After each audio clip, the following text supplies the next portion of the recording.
Hello, I am Billy Bobsek, and this is Art Chill Stream number 8. And with me today is Animated Moon, Hello. Frequency Studios, A whole lot of hola. and Frederick Gumont.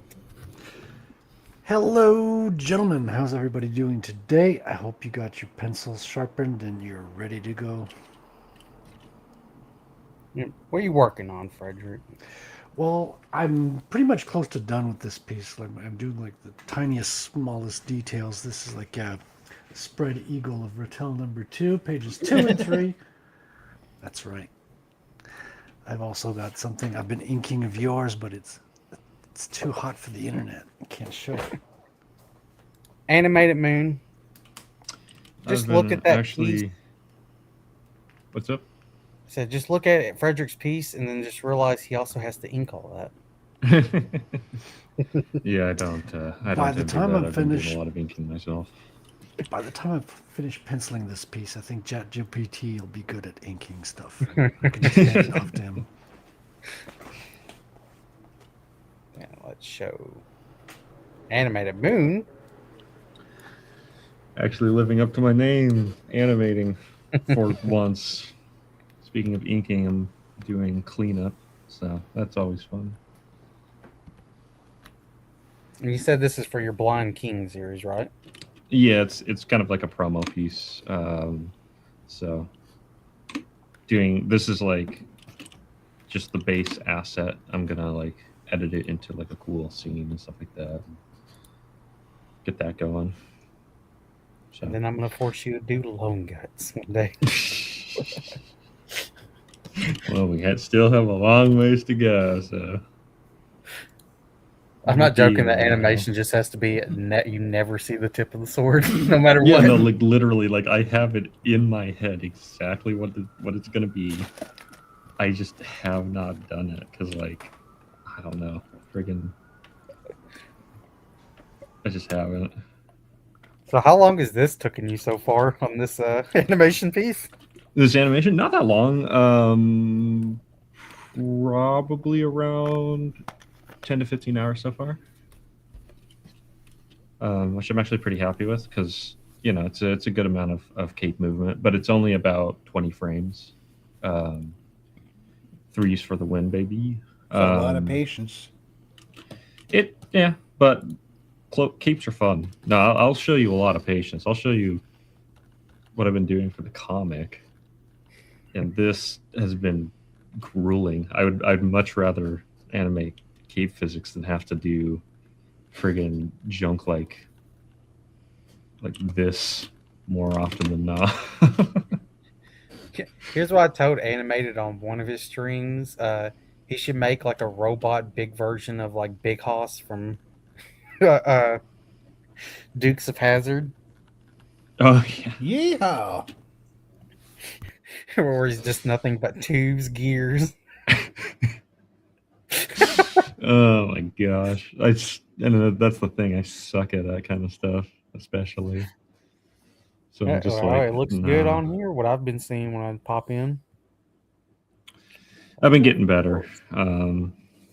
But no, flowy capes. That's what I like. That's what we're doing. We also do have a lot of layers going on here. So what you're saying is your dream job was to be the dude on Batman Arkham Asylum who spent the entire development time just on the cape. That's how it goes, man. I remember, if you think that's bad, imagine I think it was a lady who worked on a movie, and all she did, like her entire responsibility was just tongues, like making the CG tongue look realistic. Wow. So she's like, for like a year, she studied how the tongue works, right? That movie. I hope for dear Green Lord Lantern. That it's not on the mixtape. Green Lantern. Talking about. Green Lantern. So, boy, oh boy, but those tongues look real good in that movie. Dude, I say this every time. I feel sorry for whoever was the Rockstar dev who had to sculpt and mold the horse penis. Oh god. His balls shrunk in the cold. How many nights do you think it was just sat there just thinking, man, what am I doing with my life? I'm assuming just about every night being like, because here's the thing, the company might have NDAs on the employee, but you got to know like their wife or girlfriend's like, what are you working Oh on, yeah, honey? yeah. NDA, I can't talk about it. It's very secret. I'm shrinking horse testicles, darling. That also reminds me of the Half-Life 2 devs, because like the zombie ones were like edited real dead people, correct? If I remember correctly. Well, so no, there's one of the bodies. And it has a specific name and stuff like that. Is an actual dead guy. Yeah. I want to say they got it out of like a medical book or something like that, but it's an actual like dead body. Like it's an actual like the dude's face, like what happened to him after he got like friggin' got by the mob or something like that. It's pretty gnarly. I kind of feel sorry for that, because that wasn't like the only one they looked at. That's just the one Oh they yeah. picked. Does that dead guy get royalties now? I guess technically not, because if it's like in a public book, It's public domain. it might actually be. Yeah, your dead body is public domain. Congratulations. The photographer photographer's probably the one who made the money, if at all, because they'd have to pay for the use of the photography. But I wouldn't be surprised them like lifting certain assets too. Yeah, we're also talking about like early 2000s. Yeah, who knows? And like it's one of those things. They did edit it, so it's one of those customs where it's like, oh, like how, much, like when you edit it, how much it's like still like, And we might be the theirs only and humans stuff in like the that. world who's ever been concerned by this. Too, like the photographer might not be even aware that this has taken place, and the dead Yeah. person certainly has moved on.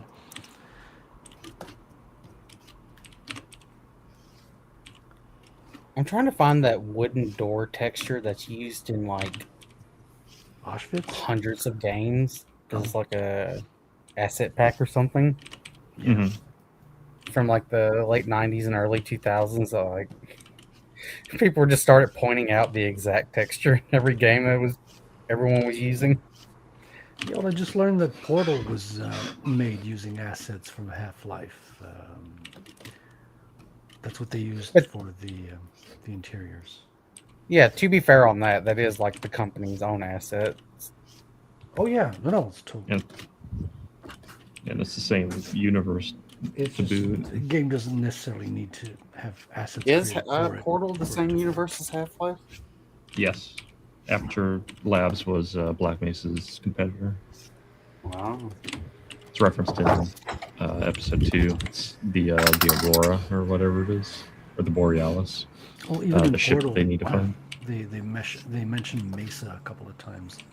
It's written on one of the whiteboards. There's a couple of little Easter eggs there mentioning Mesa.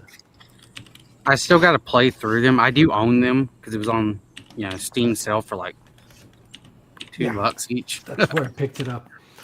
I had it lying around for the longest time, and last week I was like, "Oh, let me just install and try out Portal." Because it's all about the game mechanics, right? Portals it's something that's very common in fantastic literature and super easy to do in video games. Like you're just playing around with the physics. It's also because Valve kind of wanted to do cool stuff with each game. Well, they Yeah. bought a game that had this concept. It was a fantasy game about an elf with no knees, so she was required to move using portals, and it was kind of silly, to be honest. They bought the game and the rights, and they ended up switching the story completely, just keeping basically the portal mechanics. And they also asked the developers to port it over to their own engine, because it was made in some other engine, I forget. I forgot what theirs is called. Let me look it up because all I gotta do is look up Vampire the Masquerade engine. What about the Vampire the Masquerade? Oh, because it uses the same engine. Yeah. What? Yeah, I forget the name. I'm looking up Source engine. Source. That's so generic. Yeah. This is a company called Steam. Yeah, from a company called Valve.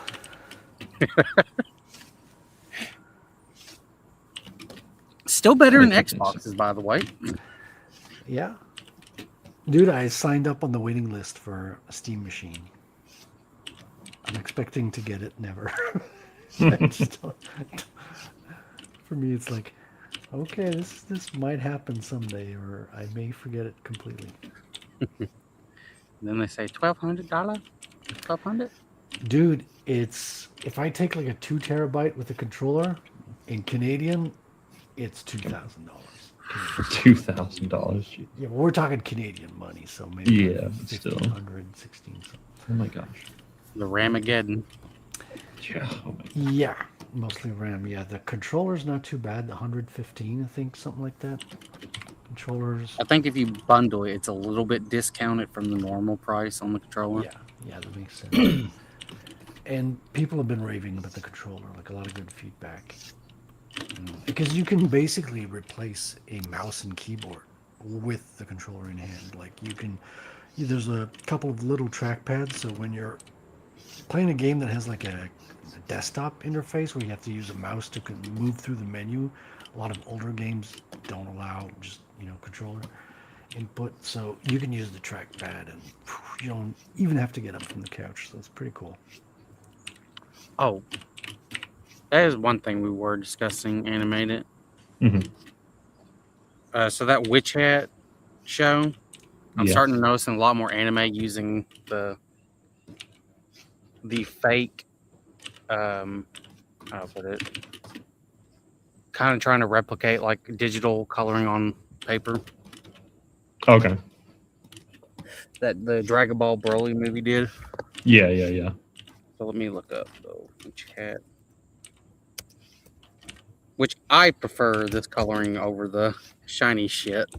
Oh yeah. No, that's something that me and a friend have really noticed. I've been watching the new Ghost in the Shell anime. Mhm. And yeah, there's been a huge resurgence in older styles of like anime and whatnot. A lot of studios are doing like an old school kind of style and feel. Here, I'll use this image.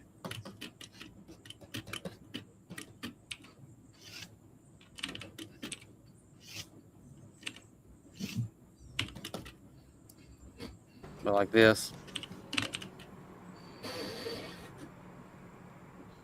Oh, anime coloring, the flat animated style Yeah. they use. Yeah. 'Cause, like a lot of them are now transitioning away from the original like gloss shit. Going for flatter colors. Yeah, I do very much prefer that. That's a much nicer look. Yeah, it's cleaner and it's simpler to manage too. I mean, I get you want some money shots where the lighting has a special effect and pour in the extra effort, but working on the whole movie, I can't even imagine how to keep it manageable.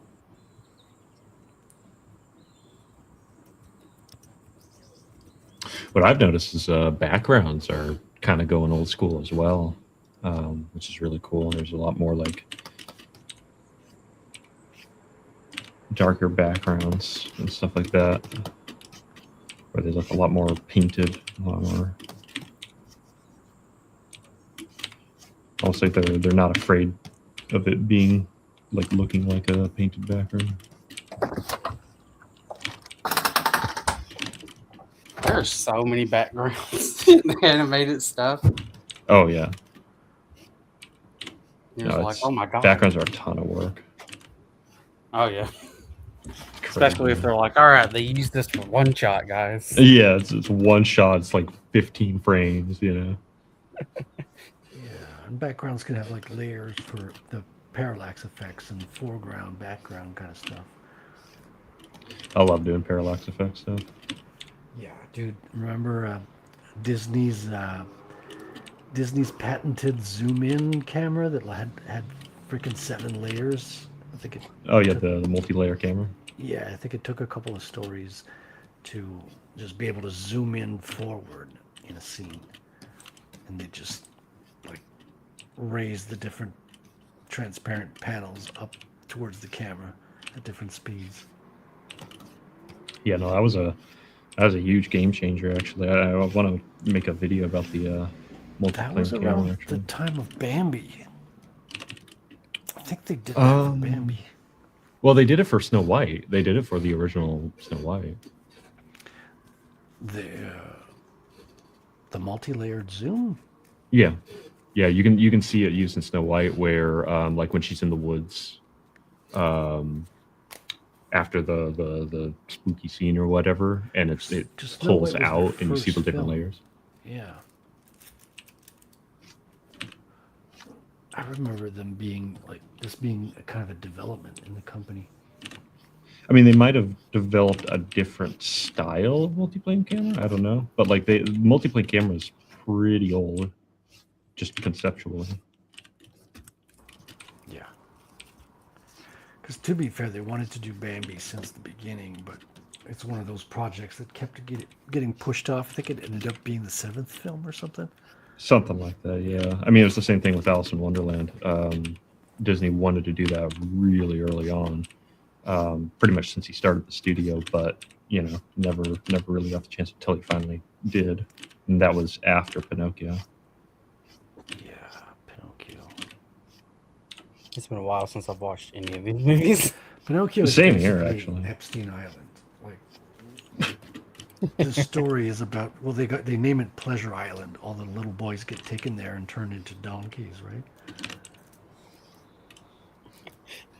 What can you say, man? It was ahead of his time.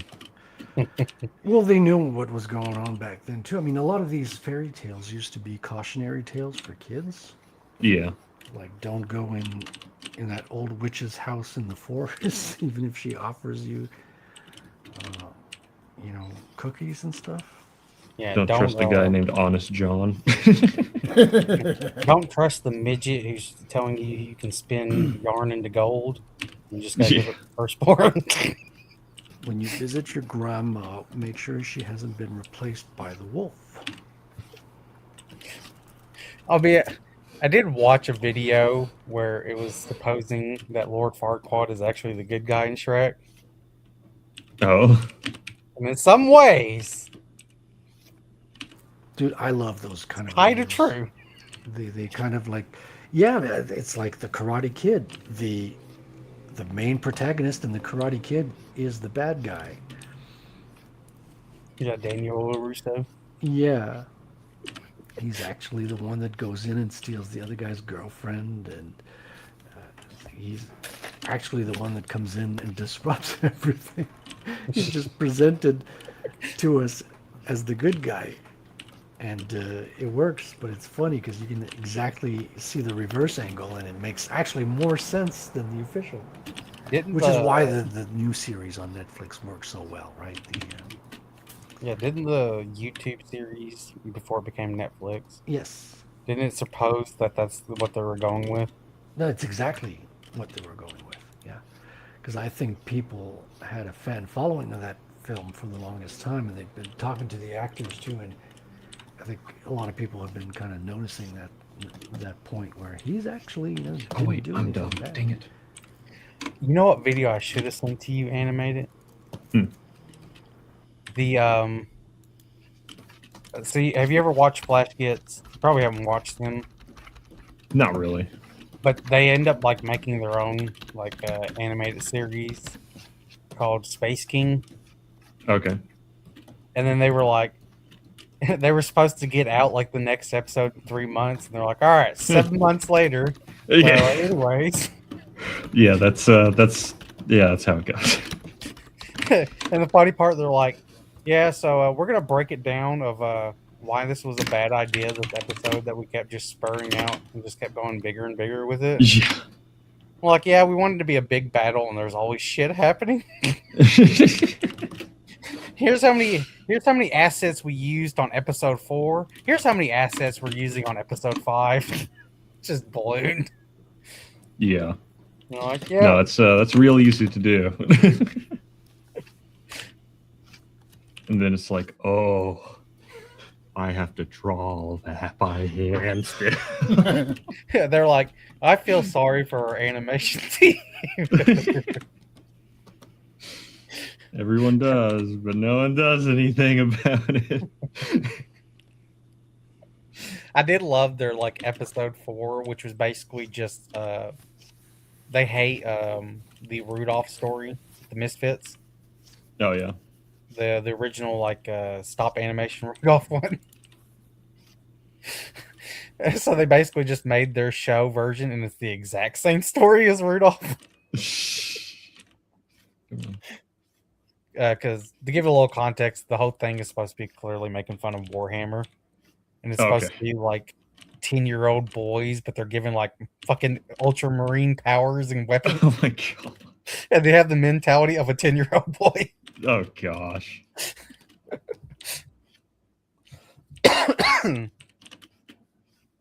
Yeah, that'd be bad. The show's funny. It's like it might not be your cup of tea, but I would have to send you the video where they're talking about it. I think you would still get a kick out of it, of them just going, all right. And then we decided to have a scene where the characters are moving in a, what was it, panorama vision. Oh gosh. I'm like, you don't say.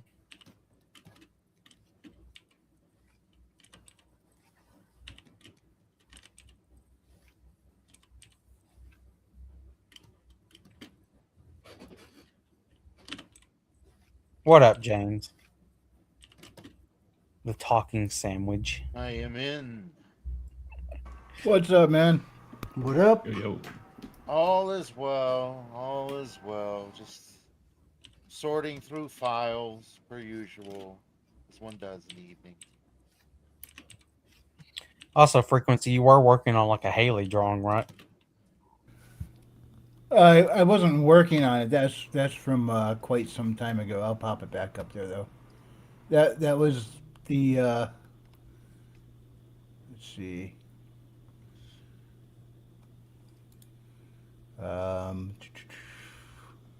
Original.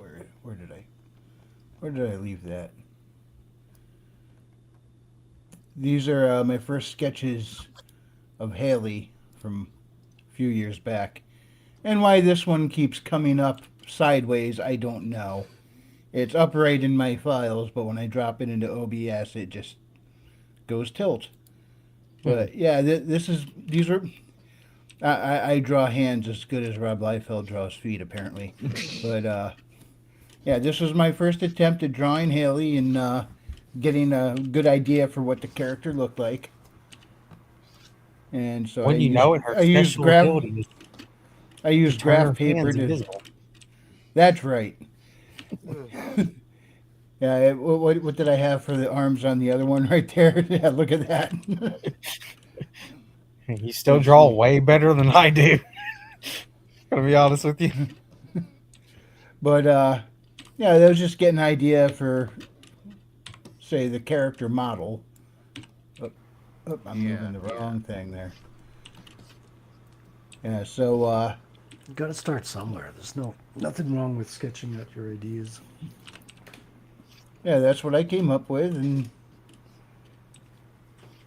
then years later she grew up, and now she's a Japanese anime intro for the show, and amongst other things, many other things, of course. And you did get Frederick to do the spaceship, right? Mission. yeah, Yeah, I got it right here, all dude. grown, you all wanna grown see? up. That looks pretty sick. I'm not gonna lie.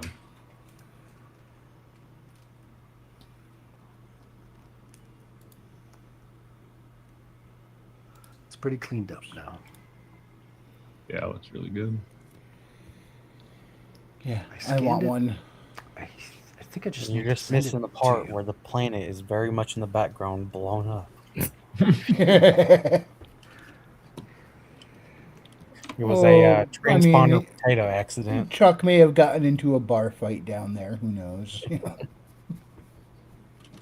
I do love the one video in Star Trek where it just basically points out that technically the transporter kills you. And then creates you again. Yeah. Yeah, Yeah. a totally new person with all the same memories because I put all the brain pathways in the same spot or whatever. Yeah. I mean, the original Star Trek had the wildest technology, like ideas, right? The teleporter and also the frickin' what do you call them? The items they'd hold, their phones, basically, right? They had phones before phones, like 50 years before The phones became a communicators, thing. yeah. Yeah, the communicators, like 50 years before it became a thing. Well, they had the video call. Video call, that's right. Forgot about that. There were Zoom a call. few that did video call. So why aren't they working from home? Why aren't they exploring space from their sofa? I do gotta ask you one question, Frequency. Yeah. Where do they store the poop? Ah, that Well, you gotta that drop is it along that the is way. a secret. So you tell me, Frederick, in this galaxy, there's just poop everywhere, floating through space. Yeah, it's flying through space at hypersonic speeds. Well, you know what? Space sound waves don't travel, so everything's a hypersonic speed technically. Heidi ho! Yeah, you go through an asteroid field and you just drop a couple of luggages, you know. A couple Yeah, but of- here's the thing with an asteroid field. Only in like movies and stuff does it show the asteroids together. They're actually Yeah, they're like fucking- millions of miles apart from each other in Yeah. actual space. No one's gonna find it. Are Yeah, you even kidding in me? asteroid belts, the asteroids are. We can't hear you, James. Your volume's like all the way down. Is it? Yeah, well, I Yeah. can hear you're talking, but I can't make out what you're saying. You're kind of You're quiet. really Is quiet. that a little better? It's better, but you're about like quarter of the way there. Quarter of the way. Was this another Frederick one? Yes, it is. This is Haley and Elizabeth all grown up. That's the one I did. There's right Haley before the now. show. And there's Elizabeth. Who? And then You- Sabrina you- comes in and says, "Whoa, dude, you stole my style." Well, Sabrina trained her. She's part of the same hunter organization that Sabrina is at this point. So, the Hunter organizations, were they founded by Hunter Biden, or am I? No, they No. they were founded in 303 AD, and I even gave a name to the original okay. Hunter Walt somewhere in my files. I can't remember what his name was.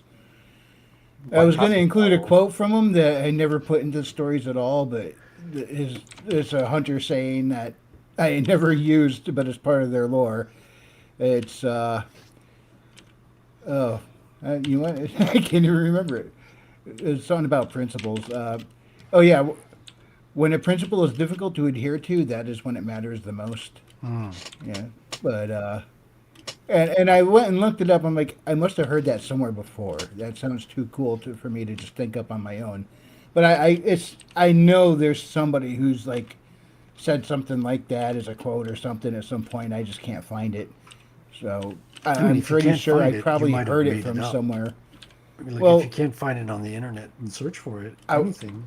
I would like to think I made it up, but I couldn't find it. I couldn't find that anywhere. But I'm pretty sure I heard that somewhere at some point, and I I have think like no a idea from president where. said that, like kind of a similar phrase or something like that at some point. Yeah, but yeah, the hunters started out. They were actually, it was an organization, hunters from villages from different civilizations who met up in this alternate area, the second density.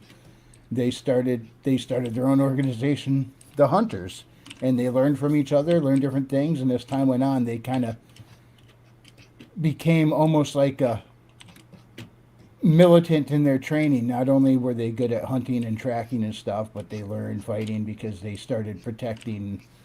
If you're going to put it in D&D terms, it's almost their class would be like a combination of rangers and rogues. You know, they all in later years became elite level fighters. That was part of their training. Not only do they have to be able to hunt and track and do detective work, both in the they got to have woodland skills. They got to be able to also do it in urban settings, and they're all like special ops level fighting training. So these folks, a lot of them don't really have a life because there isn't much time for anything else. It's like their whole life is kind of devoted to being a hunter. But they would, in the past, they started off doing a lot of protecting people when traveling through dangerous wooded areas or finding missing people. Way of doing so because he was too powerful for that. And Cone lived centuries, so it's like he was just this unaging dictator who controlled the entire second density of Earth. Yes, he And- was a dick. Oh, absolutely. Animated. How Yes. far are you in your comic, by the way? Friggin' not close enough, not far enough. I'm working on chapter 4. I just got the line work done. What you saw, one of the pages that I shared. I'll bring it back up, I guess. That's the wrong thing. This is the last. Is chapter 5 then? Chapter 5 is going to be probably the shortest chapter. This one's going to be a pretty short chapter. I'm planning on it being about 20 pages overall. So it's going to be another 10 pages after this is this part of the chapter's done. So chapter 4, that's the one saving grace of chapter 4. Because chapter 3 was 40 pages, which is that's like a double chapter almost. That was a huge chapter. But yeah, so chapter 5 is going to be a lot simpler than this. I'm not going to have to draw like 18 billion robots, so that'll be nice. And just in general, it's just going to be a much tamer, less intensive chapter. So how many pages is 4? 4 is about 20 pages. I'm planning on it being 20 pages. I still need to write 5 the rest to of be it. 10 pages, right? 10 or 15, probably closer to 15. If not a little bit more. And how long is your prologue you thinking it's going to go? The epilogue, probably a standard chapter length, epilogue. probably like 20 to 25 pages. There is a lot I need to cover, and it'll have some intense things, but like thematically, I'll get to kind of simplify it, so that'll be nice. Because like one of the details that I've been putting in is blind at the beginning of the story, couldn't see, right? So the art reflected that, where there was a lot more like open space, there was a lot more like left to the imagination as far as visuals and whatnot. But now that she can see, it's like there's all this detail. There's like she sees all the bots standing there. She sees the cracks on the tile on the ground and the stairs and everything like that. Like, and it's more obvious on a page like this, where she's seeing into the distance, how far it goes and everything like that. The tower. Then and stuff like Animated that. Moon shook his fist to the sky and said, "Damn it, my artistic integrity." This page actually shockingly ended up being like one of the simpler pages to do. Like this only took me like a few days, whereas like this one actually ended up taking a while, because like all these guys, this one took a while. This panel alone took like way too long. Just there's been so many panels that have really like pushed me as far as like You're like, just man, these robot designs look so cool, and then you're like, oh, now I gotta draw them at different angles too. For different yeah, pretty personalities. much. Yeah. It's like, what do the inside of their hands look like? Doggone it. Do I hate myself? I'm not sure. But yeah, no, this one took a little while because there was a lot of like unique angles and stuff like that with her like looking up at the wall. Yeah, You it hear that, was. Frederick? You gotta catch up. He's outpacing you. I've got a Am comic I? that's printed and out there already. So I see you got me on that one. I could have not- that, but Technically not printed, but he does have 3 chapters, which I would consider 3 issues. I mean, I have some unprinted work as well, but not in this series. see, then my Frederick problem is, now that I'm working on animation again, it's like I'm gonna do 2-hour streams. I feel like I have so much energy, and then I go back to freaking inking a comic, and I'm just like, I want to die. I just can't wait to see Frederick inking this. I'm Well, like, oh my god, all the windows. God damn. See, All right, this I give pa- up. I give up. That's it. I'm quitting comics. See, this page reminds me of why what was it, Mike Mignola hated drawing buildings and cars and stuff. Same, bro. Like they freaking suck. Buildings suck to draw because they're boring and they take forever. But like Like this, they look cool. Like that looks really cool. The well, city and that's stuff like the that. that's the goal, because I drew like a cityscape in book 1, Mhm. and then I was looking back at it. I was like, it wasn't the standard. I'm like, okay, it works. It's like, it's kind of 3D, but it's pretty basic. I mean, it's not Yeah. Rob Liefeld basic, but I was like, okay, I can't do this again like next book.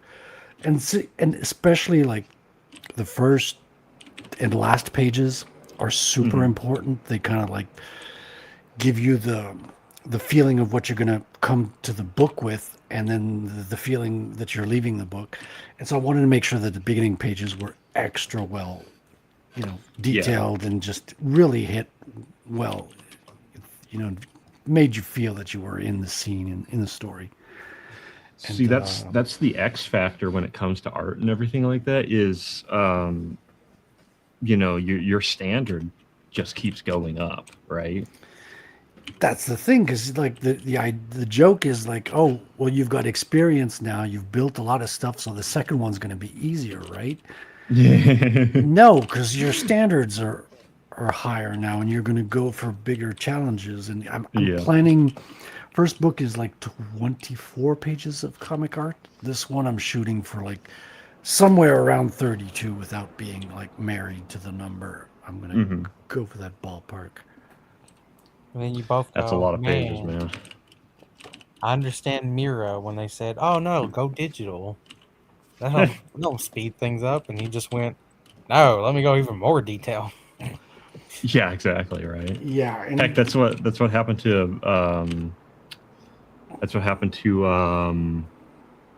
Mira when he decided to. What did he do? He used to sketch the page and then ink it, and then he was like, "Let me just try inking it," and then he found that he spent so much time inking that it didn't save any time, and that's what I was running into when I was working on chapter 3. Is I could, for chapters 1 and 2. And even looking at 2, it definitely compromised the work more than I would like it to have. But I used to just ink from the thumbnails. I would do the thumbnails, and then I was like, okay, let me just ink from that. And it was easy when it was simple and my standards were really low. But like when I got to chapter 3, I was like, okay, these panels need to look good. Like this art needs to look good, right? Because I know I can do better. I need to start sketching out the actual page, like the layout and stuff like that. So Frederick's got a big white cat. I've got a what now? Big white cat. Oh, I do. Yeah, that's my Big eraser. pussy, yeah. Yeah, if I don't like something, I just go in and erase it.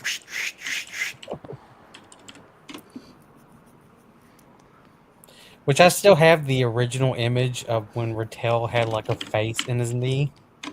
He never had a face at his knee. You were like off your meds and hallucinating. No, it was a face. I have the picture.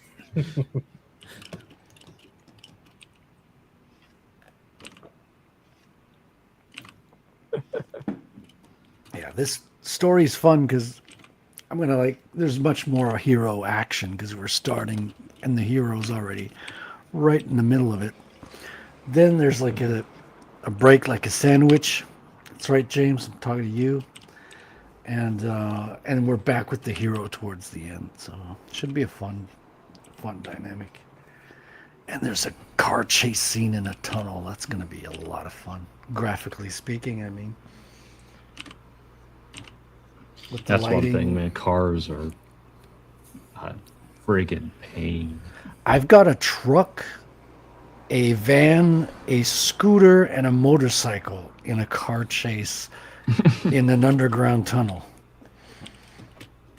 So Have fun with that, man. Well, I'm just looking at what you're doing animated. It's like you draw a line over and over, erase it, redraw it, erase it, redraw it. The perfectionist in you, the patience you must have. This is like, I don't know, like just incredible levels of patience and Yeah, detail. I wish I was better with my line control and whatnot, because like that's what it really comes down to, is just good line control. Because like the thing about it is with animation, with cleanup in particular, you have to nail the line. You have to get it right, because like otherwise you get like a really jittery motion that just like disrupts the spacing and stuff like that. It just looks really bad. Yeah, and in Like, some cases I've seen you draw some lines. I was like, hey, that looks pretty good, and then you erase it and redo it anyway. It's like you're definitely seeing details I'm not, and maybe it's Yeah. because you've trained your eye a lot more at this point. well, that's the crux of an artist, right? You have to know where to draw the line. Hmm. Ba-doom. Well, that's what I would tell my students, actually, is like the difference between a mediocre animator and a good animator is a good animator recognizes their mistakes before they become problems, right? Because everything in animation, it's the same thing in comics as well. Oh, yeah. You'll attest to that, I'm sure. Dude, this angel, I redrew this angel like 4 times.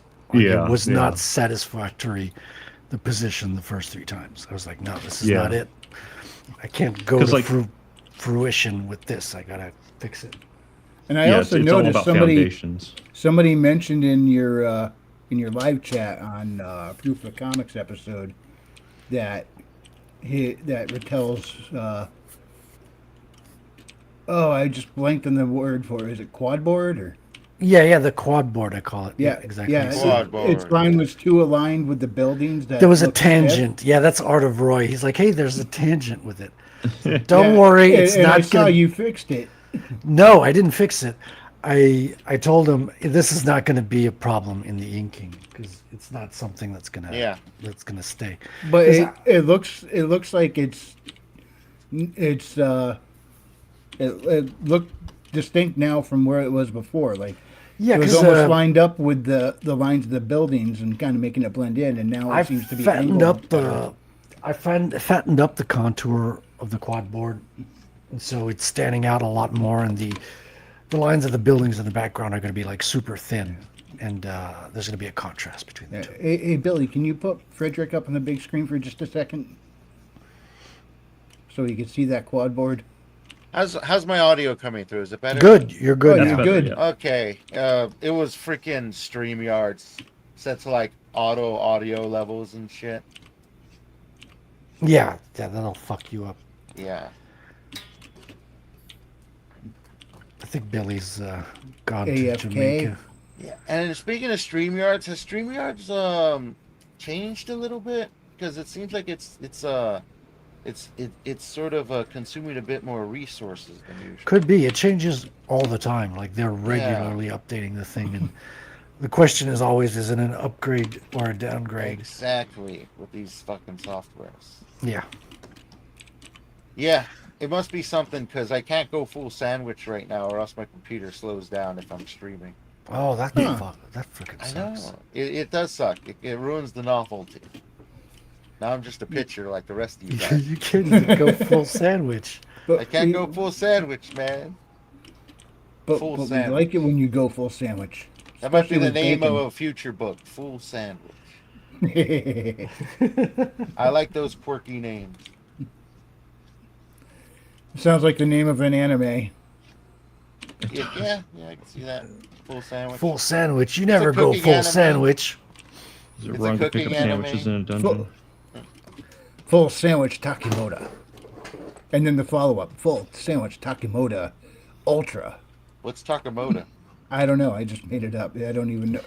It sounded Japanese in my head. It's a cooking anime, and he has a homemade custom sauce called Takimoto sauce. It's like, figure it Tokima. out from there. Full sandwich Tokima. Oh, dude. You know what a Riggs. Tokima is, right? No. Isn't a Tokimon like a Pokemon, but that smokes dope? No. I like your idea better. No, a Tokima is something that controls electromagnetic fields to contain. It's a Oh, woman- Karen. Those down Karen magnetic fields. It's an electromagnetic field designed to contain Oh plasma. my god, this field is so repulsive today. Oh, That's funny. I find humor in this. I want to speak to your conductor.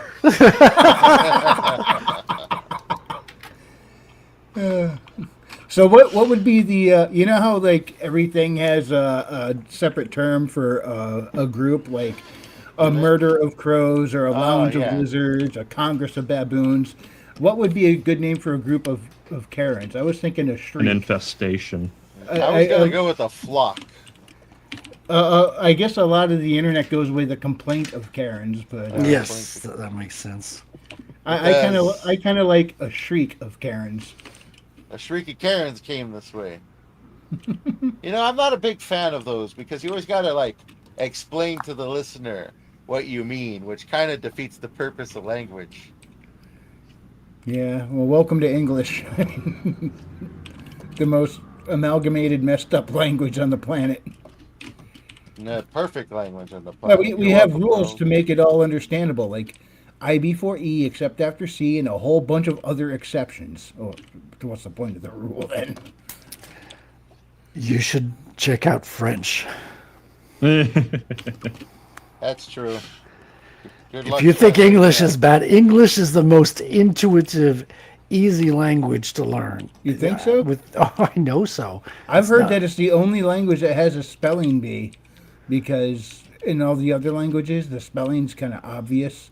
In English, you got all these different rules for different words for. Sounds like you've been listening to Russian propaganda. Well, everything is Russian propaganda, don't you know? What you were saying about French, Frederick? French is really crazy hard. Like, I can't even write French, and most people can't write French decently. But then most people can't write English. Like, I find I can write better English for some stuff, especially the your, there. I learned those in the right grade in Ontario, so I got those really. But I missed out on the French classes while I was doing English. But turns out, most people are as bad as me missing years of scholarship. People just can't spell French. There is so many letters that are not pronounced. The verbs have so many tenses, and it's all exceptions. So you have to learn every single exception. There's no logic system. They lied to me. I was like, oh, I get it. There's nothing logical about this. You have to learn by heart. And the teacher was like, no, it's all logical. And then I was confused again. Because there was nothing logical. The teacher, I don't think, knew the definition of logical, because it's not, principles that you can then apply to everything. You just have to learn the list of long exceptions. And the verbs are the worst. The verbs are really... Don't worry, Frederick. We'll start throwing cursive at you. My rule of thumb for pronouncing French when I see it is I just give up on the word halfway through pronouncing it. That's my rule of thumb. It's just like, there's throw some consonants in there. Chances are I'll get it right. Wow. Yeah. I think I have about a 50% ratio. That's some of low-key pronunciation. racism right there. I don't even try to pronounce right. French, give up halfway. You think I can't see the insult there? I didn't even think Is about that an insult? Or He just a says I pattern? didn't even think about it. Yeah, it's just so He says, natural. "Oh, French, it's French is easy. You give up halfway, and then you're French." Yeah. And to be Canadian French, you got to start it with sorry. No, because that's not something that kind of like that's the English. So a lot of people, everything that you guys know about Canadians, you know about the Canadian English, and it's not. It's a distinct culture from the To be Quebecois. fair, that's the ones we interact with the most. Yeah. Yeah, Need some beer, eh? because the French don't want to talk to the English. I mean, so they're probably all these MAGA fucking. Yeah. Oh no, this was like a good 2 decades ago. Okay, well, it might have just been because it's English. There used to be strong racism because we've kept our culture because we were basically conquered by the English, right? Yeah. And then we refused to give up our language and our culture, so we kept that. But it doesn't mean you can't come here and do commerce. It doesn't mean you can't be a tourist. It just means you might get a couple of people flipping people off, and it's not dangerous. Like it's How not, much do they hate New Orleans? No. no one ever talks about New Orleans. New what? Normans. In I French, haven't even it's heard of the old one. Nouvelle-Orléans. Now the thing is, the Quebecois will be intimately acquainted with Florida because they all have like condominiums down there. Because that's the formula. It's like in the winter when it's cold here, go down to Florida for the for the vacation. We get a lot of white Canadians over here. Whatever you call them down there. Snowbirds is what we call them when they go to Florida. Snowbirds. That's not that far off from snow bunnies for black people calling. No, white snowbirds kids. because they're traveling south Yes. I at the season. remember that. Yeah. That reminds me when I was working. I thought they were at- called snowbacks. It reminds me I was working at a retail store and some Canadians came in and it's like, it's winter. So we got all these winter clothes. And this guy's getting pissed off because he can't find like swimming trunks anywhere. It's like, dude, what do you expect? I get it. It's like warm for you, but it's still winter down here. You're going to sell winter shit. Yeah. You know what bugs me is Walmart always trying to get ahead of the season. Go into a Walmart in August to buy a pair of shorts and you see all these snow jackets on the shelf instead because they're prepping for the next season to come up. Yeah. Or in the- February because it's like the coldest month of the year and your jacket got ruined or whatever. So you go to Walmart to get a new jacket and they got all the swimsuits out. It's like, what the heck? Yeah, that's how they roll. Or like it's October and you're seeing Christmas stuff. No, I hate that. Was it February for us when we had the ice storm? I Oh, don't damn know. blizzard and everything. I'm very unfamiliar with the weather down there. I think it probably was. It's when like the entire Northeast and South was just bombarded. That sounds about right.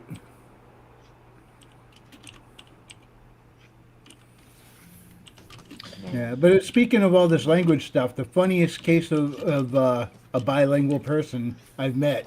This lady could speak English and Spanish.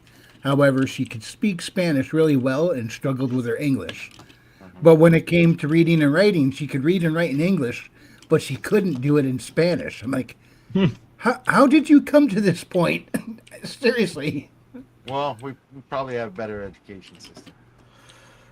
Yeah, it could be because like I learned some English while I was not learning French, so there's like missing parts of my French. Now, I can read, obviously, can write, but like I would not But you're write not a real flawlessly. No, I definitely qualify for real French, except maybe not liberal enough, but That's something else. He says, I eat snails. Dude, everybody eats snails. It's a delicacy. It's called cuisine. Wait, what if it's a delicacy? Doesn't that mean that it's like not everybody eats it? I don't know. I just like your poutine. You know what? That sounded really bad. The way. His specifically? Now, is that a French dish or is that like just an actual straight Canadian dish? I think like that's a- straight No, Canadian. this is local French Canadian. Okay. It happened here. There are two villages that can be traced up to, and they both are fighting, saying it was them. But we know it's at least like it's in that area, right? No, it's definitely French Canadian. Okay, Potatoes. so cheese where did curds, the poutine name come from?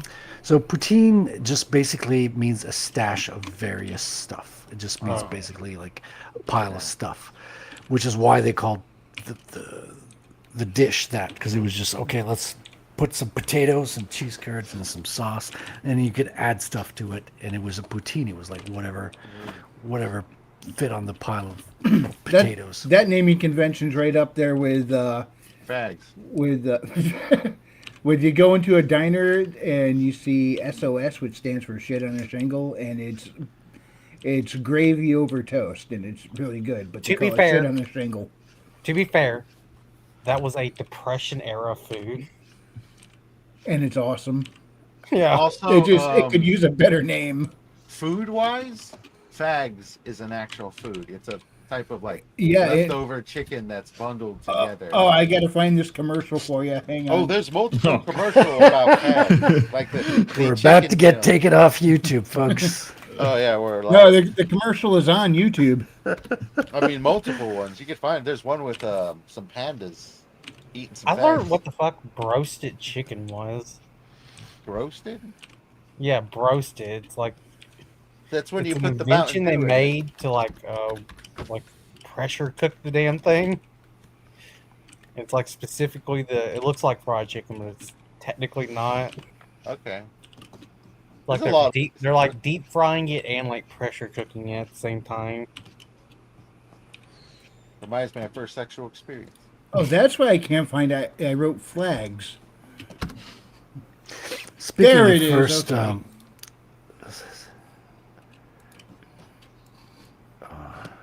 Speaking of first, and then you go quiet and go, okay. yeah, no, I got a link here. going with this? I got a favor to ask you guys. If Okay. you can go and vote for me, because it's the monthly vote for your favorite artist, which is me. Amongst this list, I think you got to vote for 4 people, and I'm one of those guys. I got to vote for? Isn't like required? I think so. Yeah. Oh, Yeah, just don't notice that weird bird on his hat and that weird symbol in red and black. The And that what? pistol in his hand. Yeah, That I weird, can't. funny stash. Okay, so I can't post in the chat because I'm not wrenched. I'll post it in the private if you want to copy it, Billy. I have to see. I think I can do it. Let me see. well, they prepare the fags. Yeah, Billy, if you could share my screen. Hold up. I don't think you should get dinged for this at all. This is a legitimate commercial. Which may also be the reason. Thank you. You're gonna have to tell me if that actually link works because I don't know if I actually have access on my YouTube to share it outside links. Oh boy. I need a burrito. Don't we all? I mean, if I copy and paste it, it works. So You know who are some of the most shittiest restaurants I've ever been to? Oh no, it's back now.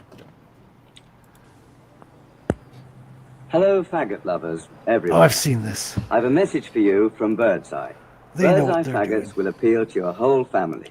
They've made them with lashings of gravy, but they've gone easy on the spice because kids don't like them too spicy, apparently. No one likes Birdseye spicy even faggot. suggests that people who don't like faggots could enjoy these. They live in hope. You know, that could be right. Yeah. There you go, your faggots and gravy. I'm genuinely am just curious what that tastes like. I have to find the recipe for faggots. It's probably like friggin' beanie weenies or something like that. You know, you're probably right. Probably not as good as I'm thinking. They also eat what is it, blood sausages, which is like congealed blood. Ugh. Yeah. That just sounds wrong. Well, the Filipinos got something similar to that. It's like fried pig's blood. I was tricked into eating it once. Yeah, but they got hot women, so we kind of like, excuse it. They're not that hot. Unless we're into the really skinny stuff. I dated a Filipino chick once. But as I got older, she still looked that same age. So animated, when did you start this animation? I started it. Frick, when did I start it? How long have I been working on? 11 hours. Brother, I'm gonna be real. This week has been a blur. I started it this week. That's Okay. that's as precise as I can get. My chronological instruments are a little out of tune lately. I think we're gonna have to All the smoke waterboard in him the air. to make him talk, Billy. Actually, that'd be kind of nice. It's freaking like 80 degrees in my apartment right now. Yeah.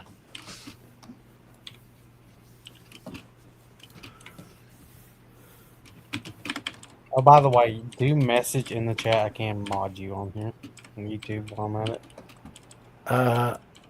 I got a message in the chat. Hold on. Yeah. Most Mexican restaurants suck, now that I think about it. How do I find your channel? You I don't could know go if to you- Taco Bell and order a bad case of Montezuma's Revenge. Okay, there it is. Well, Montezuma's Revenge, you have to eat something spicy. I was under the impression it was some, The runs. yeah. It doesn't I- necessarily have to be spicy. Well, it's not really a revenge if it's not painful. It's not revenge if it's not painful. Yeah, the spice, because Mexicans eat a lot of spicy food. So Montezuma's Revenge is when, you're on the toilet. And the spice. Yeah. Wasn't that a video game, Montezuma's Revenge? Probably. If it's not, I'm going to write a short story about that where he comes back as a vampire and gets killed somehow by some mummy. Ah, there it is. Now that's up on screen. Yeah, the quad board looks so much better against the background than it did before. Yeah, look at that. What would you say you called that? The quad board? Or the line? What- what was the term that he used when he said about the way it was lined up against the building there? Oh, a tangent. A tangent. So tangent is basically when one line kind of meets another line in a, and they touch basically, right? So Oh. So it They cross makes the it streams. it makes No. it tough to distinguish one from the other. yeah, it makes it a weird kind of connection. So basically, say you got your Okay. panel, right? So this is your comic book panel, and you're drawing a circle, and then this. Oops, hold on, like this, right? And then if you're too close, your line actually touches the line of the panel, and so it fucks up your eye kind of reading the image because you can't tell, is the circle part of the panel? Is it this line? Is it continued? So Yeah, it makes it tangents hard are. to distinguish between the two. Yeah, tangent is when a line comes in and touches a line instead of like going through it, for example. So if your line goes through another object, you can tell what it is. When it's a tangent, you think it's part of the line. So that's kind of what the idea is. Gotcha. Like But you don't yeah, want. your quad board definitely stands out a lot better against the background. Yeah, it made the lines a little bit fatter. So this kind of makes the whole shape pop a little Said bit. he made the American lines. Supersize. Now I've always loved like nice fat contour lines. It makes your shapes really stand out. and pop. Wasn't the supersized dude like in complete fraud? I heard that, but I Yeah. have no idea. I've never done like a deep dive on it or anything. Basically, a lot of his health issues ended up being more related to his like drug addictions and stuff like that he was dealing with. He was like a Then- massive alcoholic, correct? Yeah, something like that. Well, he should have done like 1 month just on drugs, and so we could actually tell. Although he Of course, the did premise is another documentary called Super Jaime, He did, didn't he? and never he's, saw and that. he's I think he quit all drugs for 1 month before he started the experiment, so his system would be clean at the beginning. So what happens Yes, during because the 1 experiment? month is long enough to remove. I have no all that idea. I didn't damage. watch it. I just What's Also, heard he was about like a heavy user that can literally kill you. well, it depends what substance. well, it was pot, so yeah, that I doesn't. don't think kill his you. life was in any danger. On No, that there's no withdrawal symptoms. But, But it wasn't just alcohol, high; it was alcohol, dude. yeah, alcohol you can really, if you're a real intense alcoholic, you can get the shakes, and your life can be in danger. Like hospitals have beer in the fridge for people who are coming in with alcohol withdrawal, to be able to like administer alcohol in case of emergencies. Administer the beer, and the patient's like, "Yes." Yeah. Or if you're in I'm gonna Britain, nurse they this just take you to brew. McDonald's, you know, to get your beer. Oh, this dog somehow took off his. Cool beer would be nice right about now. Cool, anything would be nice.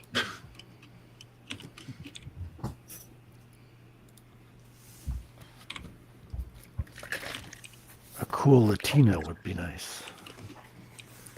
Yeah. Yeah, I'm gonna put a cool Latina up on here. Let's see.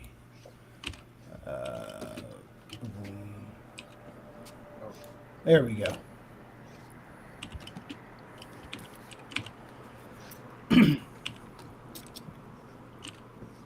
I did watch some scene from that Primal show. Oh yeah. Primal.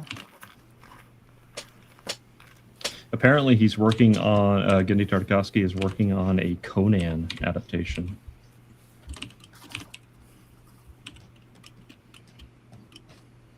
So I'm And pretty they're letting him excited write about it, that. right? Well, he's adapting an actual. From what I've heard, he's adapting an actual Howard's story. Oh, okay. Queen of the Black Coast, I think it is.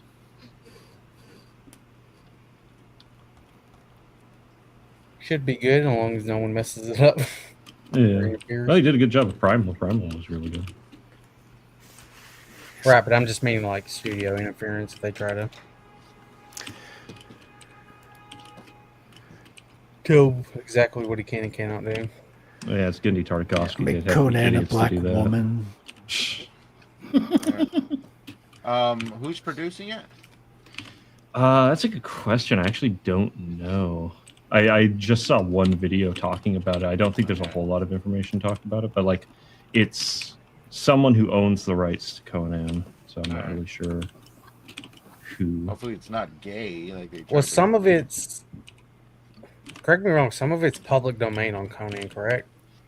I Worth don't a know. Google I or a grok. think Just some of the rocket. stories are. The character obviously isn't.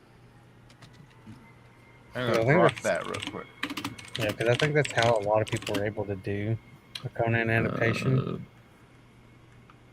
That might be wrong. Yeah, I mean Let's it's see. it's that way with Sherlock, right? Sherlock has gone into the public domain, I think, a year or two ago. So yeah, as long as it's after the death of the author, right? If he's still the copyright owner. Well, in Yeah. America, it's the author's death plus 70 years. Let's see. Yeah. There's a handful that are. Yeah. In Canada, it's Yep. 50. Since 2007, the stories have been in the public domain. Character isn't. Yeah, 18 stories are in the public domain. That's probably all of them. I don't know what the overall count of Conan stories are. Yeah, so I guess y'all can write some Conan. Conan meets Billy Bob. Mhm. Yeah, I'm liking it. They Here, are you can see a realistic man's nose and eye and eyebrow. Look how well he's drawn and colored it, animated.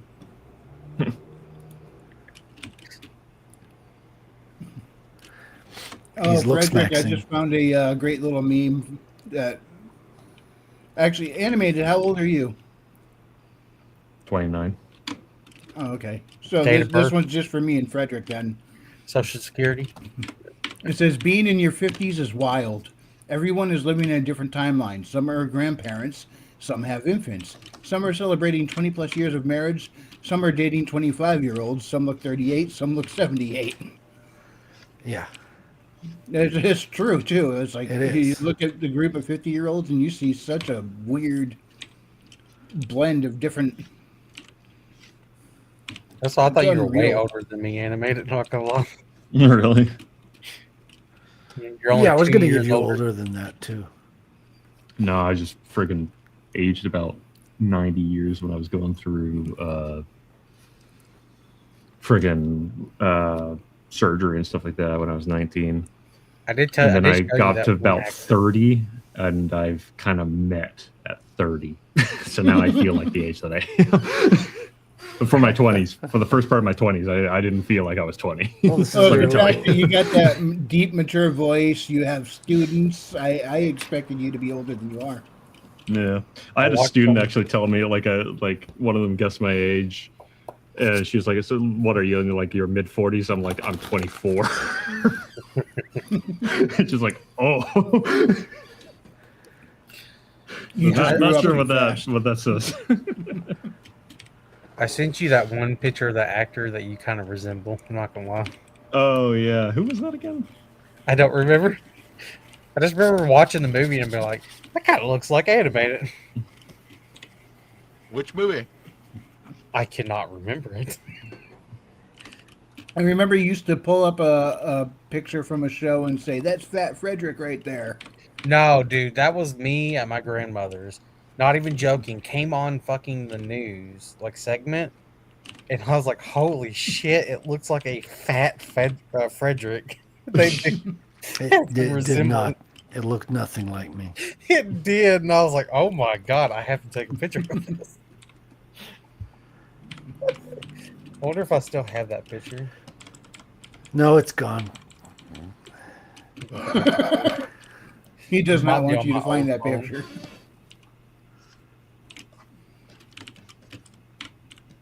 I just remember seeing it and being like, "Yeah, it's definitely Fat Frederick."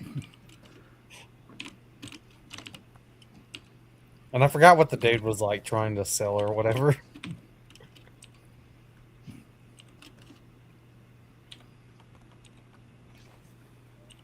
I'm trying to.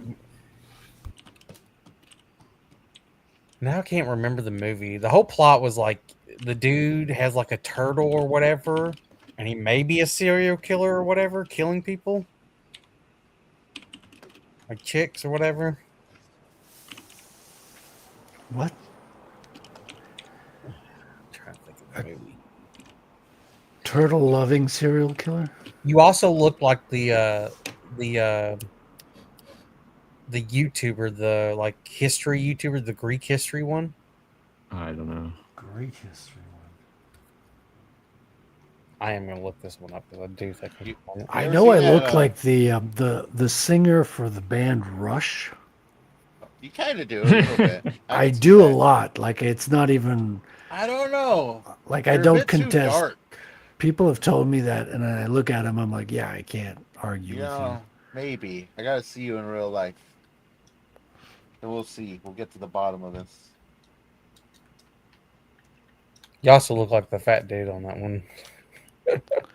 Which I'm never been fat, so Well, it's not you, but you know,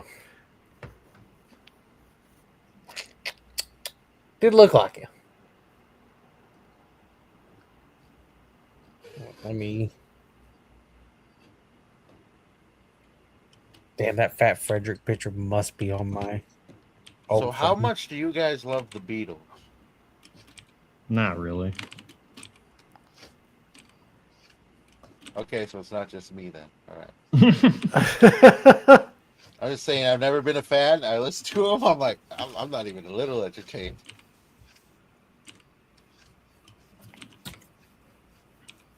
kind of hope their legendary status just dies off with age. Okay, ditch guy. There we go. I can put ditch guy in. That's how I'll find it.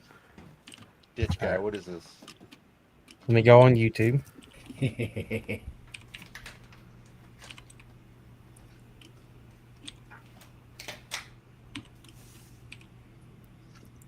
Ah,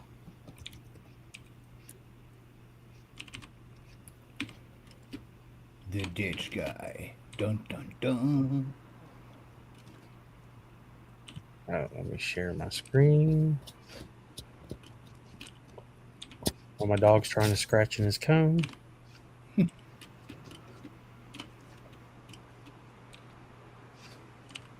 This dude. You think I look like that dude? No, animated. Oh, Yeah. There's like Oh. some resemblance there.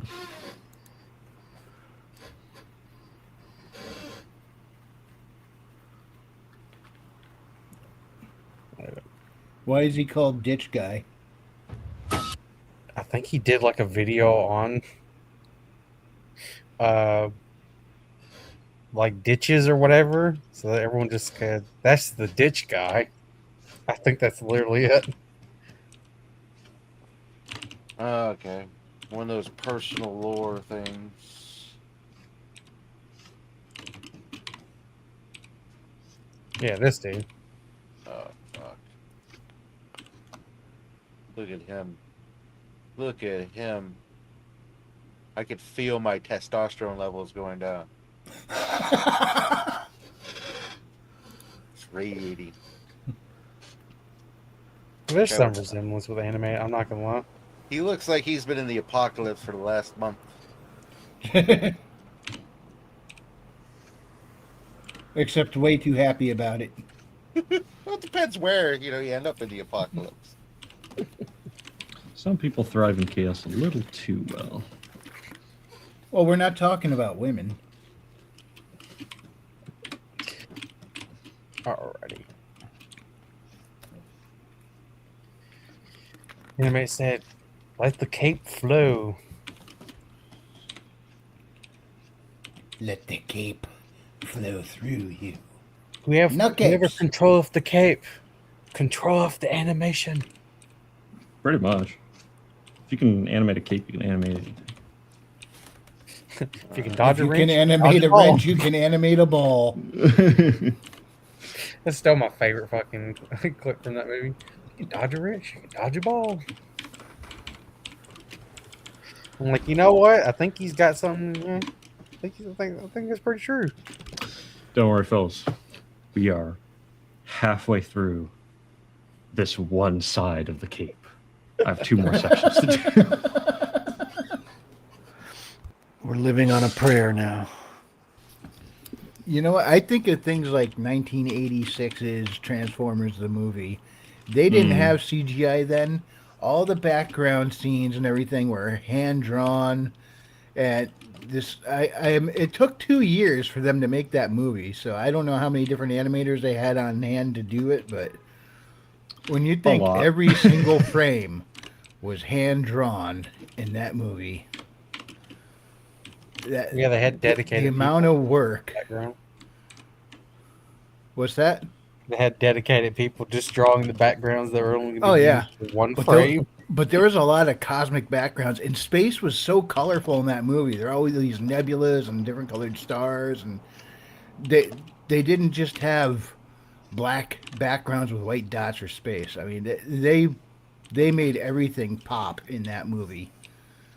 So the amount of work that must have gone into all that, it just astounds me. Will say, being able to do it full time and getting paid for it really helps. Oh, I'm sure it does, but still, it doesn't make the amount of work less. It's just, Yeah, no, it's a lot of work. it's For sure. when I stop and think about it, I get overwhelmed just like trying to comprehend it. I'm like, man, it would be cool to sit there and say, oh yeah, I can animate stuff, but to actually do it, the work that you guys put in to your projects astounds me. And then you have the manga artists and animators. They're like, "Please, sir, may I have a wife?" Yeah. Yeah. Well, sure. Do you want sleep or a wife? You want Use sleep? one. Oh god. It still There blows was me a- away with you when you find out, like, we're talking like Akira Toriyama and stuff had like wife and kids, and it's like, how? How did you have time? No, I remember there was a He picture cloned going, himself. going viral. I would, man, sometimes I wonder. But there was a picture going viral of an animator's like salary, like his annual salary, and it came out to something like $5,000 USD. Oh my god. Whoa. It was like, oh. And there was a bunch of people like trying to cope in the comments. They're like, "Well, it's in Japan, so like you have to convert it to yen." It's like, yeah, that's still impoverished. Like that. No matter how you slice that, that's like living in poverty. I assume the way It's less he's than able to get away with- $500 a month. Yeah, no, yeah, it's crazy. You know what? He lives in the That's almost the money they make in Colombia, which is about $300 a month. Oh wow. But like Japan's not cheap though. Like even if Yeah. you want to live like coffin style, it's going to cost you. Japan is like some things are cheaper in Japan. Like food's relatively cheap, and I think rent. Like I think like the average rent in Japan is like $500 a month or something like that. But like still like there's like, you know, if you're only putting away like 5,000 USD or I think it was like 80,000 yen a year or something like that. Can't remember. Something garbage like that. Yeah, but it was bad, and like people are like, oh, Wow. oh no. Well, hey, somebody's making money. Yeah, the studios and the execs, or not the studios, the committees that own the properties. That's how it works. Whenever you see like an anime come up and it's like a specific committee, it's like the such and such committee. Like the one of them is like the Ghost in the Shell committee. The committee is what owns the project and makes all the money. Like the studio doesn't get any of that. They get the budget. Whatever they determine the budget is, here we go. Here's like $50,000 per episode. Make it work. You know. It's like, and it's not going to change. They're not. It's not like, oh, we need to go over schedule. We need more money. It's like, nah, deal with it. which a lot of anime is also just produced as a just basically a marketing for the damn manga. Yeah, that's what it really is primarily, and like merchandising stuff like that. I remember wonder a how lot many of- more Akira books got sold after the movie came out. Probably Yeah. tons. I mean, the series wasn't even finished yet because the book started. It was in magazine published before, but it had started before they started the anime, and the anime was over with, and they still hadn't completed the book series. So I they- did. So I did end up buying a 4K version of that 4K Blu-ray, Must Oh, have been huge. which, by the way, cost me only $18. That and a normal Blu-ray that also came with it. Nice. I will say, the movie looked way better than when I first watched. Good. I was like, you know what? This looks good. It's a fantastic masterpiece, dude. It's work of art. I think I told you, Frederick. I was like, all right, I still have the same opinion when I first watch it. The only difference is technically I do know what's going, or like I do know what's happening or what's coming up. Second time around, yeah. So I'm not like, Yeah. all right, suddenly he's in the bed and fucking teddy bear is trying to murder him. And there's another layer to when you read the comics too, because once you read the manga, you get a lot of side characters that are basically just a cameo in the background that have Yeah. whole storylines in the comic. Which there is one thing, if I do end up getting the manga of that, because I probably need to, because like I said, I understand that the story had to be really condensed down into a movie. So there are some stuff that's not really elaborated on. That's well, they didn't really like do the transfer of the book. Like both are kind of different parts of the same story. The same story is happening, but in one you're following this character, and the other you're following that character. So they're not just taking the same story and making it into a movie. And it was the same creator who was heading both, so he knew what he was doing. The only thing is coming up is, do I want to watch it or read it in the actual original Japanese format, or actually just read it in the English? Why would you read it in the Japanese format to get? 'Cause you're Reading not it gonna. from left to right. Oh, but still translated in English, right? Yeah. Oh, okay. I missed that Japanese. part. You hear Well, me? that's what I was like. Why would he want it in Japanese? No. Does he Because not know he that doesn't one they speak? did convert the paneling back to right to left. Yeah. Well, that's your preference. It kind of irks me, to be personally honest. Like, especially with Berserk, I was like, oh god damn, I gotta read it backwards. But I mean, that's a preference. If you like those, go for those. I mean, I'm not going to tell you not to. I like the old European or Western reading style. I'm impartial Attached to to it. Like, that. I don't really have a preference I can do either. It's just, don't ask me to switch between them. 'Cause I will That's the thing. forget. When I was reading Berserk and then drawing pages, I was like fucked in my head. I was like, which way's the reading style now? You're like, all right, oh man, I forgot to put my balloon dialogue from right to left instead of left to right. Well, I Damn don't it. put those on the original, but I know some, you don't, but I'm making some a do joke. though. Some people do. It's always I don't. impresses me, but Yeah, I it's always second hand when I do the dialogue. I shouldn't do this, but I don't even leave space for the dialogue in general. I just kind of fit it in where I can after. yeah, I've been guilty of that. I had to redo the lettering on my book 3 times. Mm-hmm. Cause I was lucky enough to have some pros review it, but they also were bashing the lettering is because everything was too horizontal, Mm-hmm. which when you're putting it together intuitively it makes sense, but when you're looking at it on a page, every time you can get it to get that nice hamburger shape a little bit more, it just reads and looks better on page. Yeah, the one thing I got going for me is that my comic isn't super dialogue heavy, so it shouldn't be too much of a problem, but still, Y'all do, it'll but probably you do irk some draw people. your onomatopoeia sometimes in the book, don't you? Me? No, never. I think Frederick does sometimes. I do sometimes, yeah, and I'm not sure how good that's coming out though.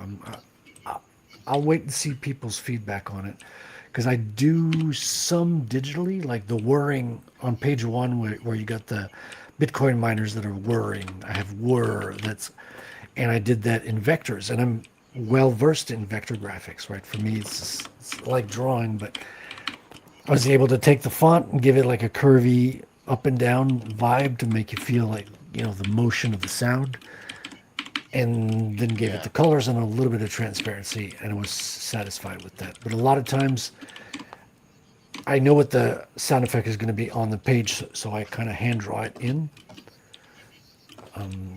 But it's not always, it's never as clean as the vector graphics with the fonts. It's never as clean and perfect as that. So I don't know if it contrasts too much from my hand style to the digital lettering. That might be an issue. I haven't heard anybody mention it yet, but it's crossed my mind. I'm aware of it. I'm thinking about it.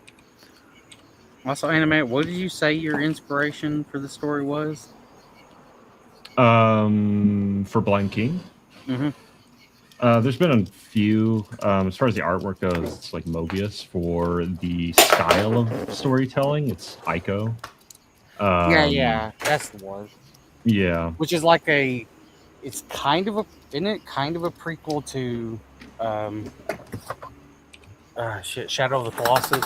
It's actually kind of a sequel. It kind of is indicated that that's where the horned children come from. Yeah. but there's no like direct connection, as it were. It's just kind of like, it's whatever's implied. It has been kind of like open-ended. a long time since I've watched a video covering that game. Yeah. I I just also just remember played the I game, think it's it was like great. a fan Both of them. theory that was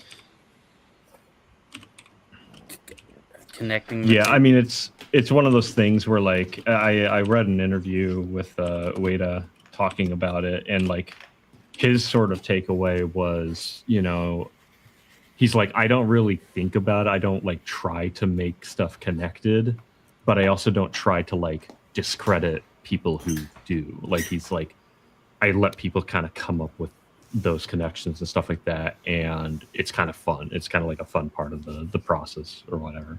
So it's very like there's no canon to it or anything like that, but it's whatever you make of it, really.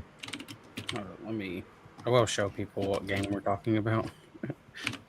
I gotta head out. My dog's acting crazy. So I need their afternoon walk. Hey, Oh, you okay. guys. Alrighty, man. Later, James. Sketcha. So this is the game we're talking about. It's on the PS2. What? You never seen Ico? No. It's a No, I very cool stopped. game. I stopped playing games at the PS1. So Hmm. whenever it was PS2, I was kind of like totally not in the loop from that point on. Left my parents' place, and I just like wasn't into games at that point in my life. So basically, the story is you're kind of like leading your sister. Remember? No, so basically you are brought to this castle, this really remote castle, and you're a boy with horns. And basically these you're from this village, and these people from the village are taking you there. And essentially you are a sacrifice. You're being left in the castle as a sacrifice. Uh-oh. But something goes wrong, you break free, essentially. Like they leave you, they're not around, they leave, but you're left in this castle, and you come across this taller girl named Yorda, and basically it's both of you trying to get out of the castle, and Right. the whole thing's ran by this witch that lives there, essentially. But the whole gameplay is you like leading her hand and through the. Yeah, technically it sounds bad on paper because it's basically a giant escort mission, but you actually like the characters, and it's not like horrendous, so it's actually like a good game. What happened to the Last Guardian? It came out, and it was a game. It was announced in 2009, and like earlier than that, the trailer was done earlier than that and was actually rendered. Not even like they couldn't even do it real time. They had to render it on a PS2. Because it, like the graphics were so demanding and whatnot, it skipped 2 generations and finally came out on PS4. Yeah. So like, yeah, it isn't as connected, near as I can tell, as like Ico and Shadow of the Colossus feel, but it's still within the trilogy, essentially. And he's making a new one that's like robot, Yes. right? Yeah, it's like Rock'em Sock'em Robots meets Dune. It actually looks really cool. Do you remember the name of that one? Because I did see it on like Uh, the Xbox showcase that showed it off. It's Gen Atlas, I think it is. Yeah.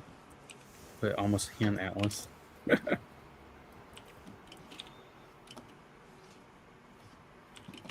Yeah, it looks cool. I'm very excited to see what they come up with. I And still you're haven't supposed- played Last Guardian because I don't have a PS4, but PS4 is emulated. true. I'll probably do that at some point. I wish it would come to PC. I wish all those games would come to PC. Well, Sony doesn't like not having control, Yeah. so they basically said, "Well, we're just gonna take our ball and leave." Well, it's strange. Is like a lot of Sony games did come out. Friggin' what's it called? Ghost of Tsushima came out on PC and everything, but Yeah, it's when they were finally doing it. yeah. But the problem is the real fucking reason they're pulling it now is because they don't have control. It's not sales. Yeah. It's, how do I put this? It's not really sales. First of all, you can't expect the game to sell like on the console when the game's like 2 years old and you're asking for Yeah. price and stuff on a lot of these games. But like, they were doing well. Well, one thing that's different about Gen Atlas is it's backed by Epic, I think. So I'd be surprised if it didn't come to PC at some point. I think it's a limited exclusive for PlayStation, but I'd be kind of surprised if it was like a fully exclusive. I think it's on all. I think it's on Xbox. Oh, is it coming to Xbox as well? Let me. I know it's Epic Stores exclusive for a bit. Yeah, which is last time I had an Epic Store account, my currency suddenly changed to Thai dollars spontaneously, so I nuked it. Yeah, it's supposed to be Xbox, PlayStation, and of course, PC. because where I saw it was literally on the Xbox showcase thing, that god awful show.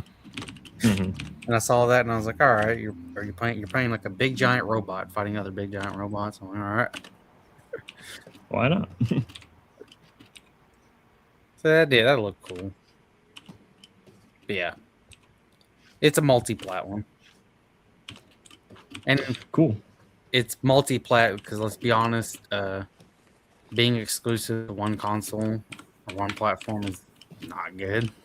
Yeah. It doesn't sell what they need these games to sell now. Especially if it's a niche game, Yeah. you have to be on everything. Yeah, which Team Ico absolutely is niche. I mean, aren't most like indie games kind of only on PC though? Like, if you're going to be on one thing, it might as well be PC. There's a butt ton on Switch. Yeah, it depends. Like the big ones go multi-platform. I mean, like friggin' Hollow Knight's on everything. Friggin' Shovel Knight was on everything. Risk of Rain was on everything.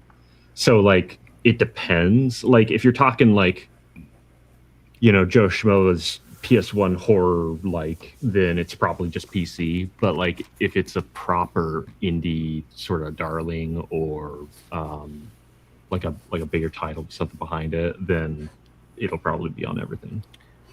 Yeah, I think it's just their choice if they want to make a console port. Well, and it also depends on like the backing of like a publisher. Like if you're like fully independent, like if you're properly independent, then it's a lot harder to like be like, oh yeah, let me just like by myself port this game to like 3 other consoles, like get the dev kits and port these games to like 3 other consoles. Right. Well, I noticed when I was messing around with Unity, it Mhm. gave the option to make it compatible with Switch on there. And when I go Oh. in the Switch online store, there's all sorts of it. Nintendo did, like, I think, extend their hand out to the indie devs to have stuff put on Switch. Now, of course, they still have to look through the game and make sure, do we want this on our console? Yeah, 'Cause yeah. They don't want a repeat of what happened with Atari, where they got flooded with so many garbage games that the video game industry crashed back in the 80s because of that. Dude, you had to go Yeah. through your Atari collection just to find a good game. Like, Yeah. you'd have like 28 games, but like 5 were playable. Yep. I did have a copy of ET and couldn't figure out for the life of me Everybody what I was supposed did. to be doing. Oh, it wasn't that bad. Listen, Okay. that's why It it's, was. I mean, you can still run around and try to outrun the scientists. but All right, it never Frederick. worked out. Go ahead. Do a ET playthrough stream. Yeah, but on top of that, the weird thing is the guy who made ET is the same guy who made Yars' Revenge, which Yeah. was Yep. considered by many to be the absolute best game Yeah, it was the on best the Atari guy. console. And he was attempting to do something new. He wanted to do kind of a round Earth Yep. model where if you keep going north, you eventually go, you come up the southernmost point. Yeah. And it worked left It was and a right. giant sphere. Yeah, except there are not that many screens. And the fact that you come up on the other side without understanding how Atari space works, it was kind of confusing. And, On top of that, they only gave him what, like a month and a half to put it together. They said, just do yeah, it. they were on a short deadline because they yeah. wanted to match it with the movie. Mm-hmm. Like it was the worst circumstances. Yeah, and that poor guy, I think he didn't have any help. It's like, here's the game we want you to make. Do it. See you in a few weeks. Yeah, but it was Like, better. what? Not like, no, I think they liked doing it that way too. Like they were doing it, like when he did his Yar's Revenge, I think they were doing the games by themselves. You had to program in freaking assembly. Well, yeah, but I mean, when you put a deadline like that on a guy, give him no time to actually, develop. It's amazing he got done what he did. Yeah, and the big problem was it wasn't play tested enough, and it was just pushed out as a product and wasn't play tested. And it works fine when you know what you're doing. Like the game works, it's just like a lot of games. It's really hard for a newcomer, and it's almost impossible if you don't know what you're doing, because you got to like know what you're doing, rush to get it, and execute. But I believe you could. It's playable. Like you could play it and win it. It's just really, really hard. I just kept getting stuck in pits and couldn't get out. Yeah, but to be fair, like, dude, growing up, like, 3/4 of my Commodore 64 games we did not finish, and we did not. A lot of them we did not understand. Like one that's regarded as one of the best games on Commodore is The Last Ninja. This beautiful isometric ninja battle that's hyper realistic. But when you got to do stuff like jump on stones to cross the river, but you got to be pixel perfect. You have to be on the right pixel. And he needed them apples. That's an almost impossible thing to do. And when you're a kid who's trying to figure out a game, you're like, well, I keep jumping on the rock. It's not working, right? So It was so these things aggravating. They were so hard for no reason, but beautiful. So you'd keep playing them because it was fun to go in the world, but you'd keep butting your head against the wall. Well, arcade games also had a reason to be bullshit difficulty spikes. Yeah, but they have to manage it. Like, yeah, because if they're too hard, people won't be putting quarters in. So they gotta find the sweet spot.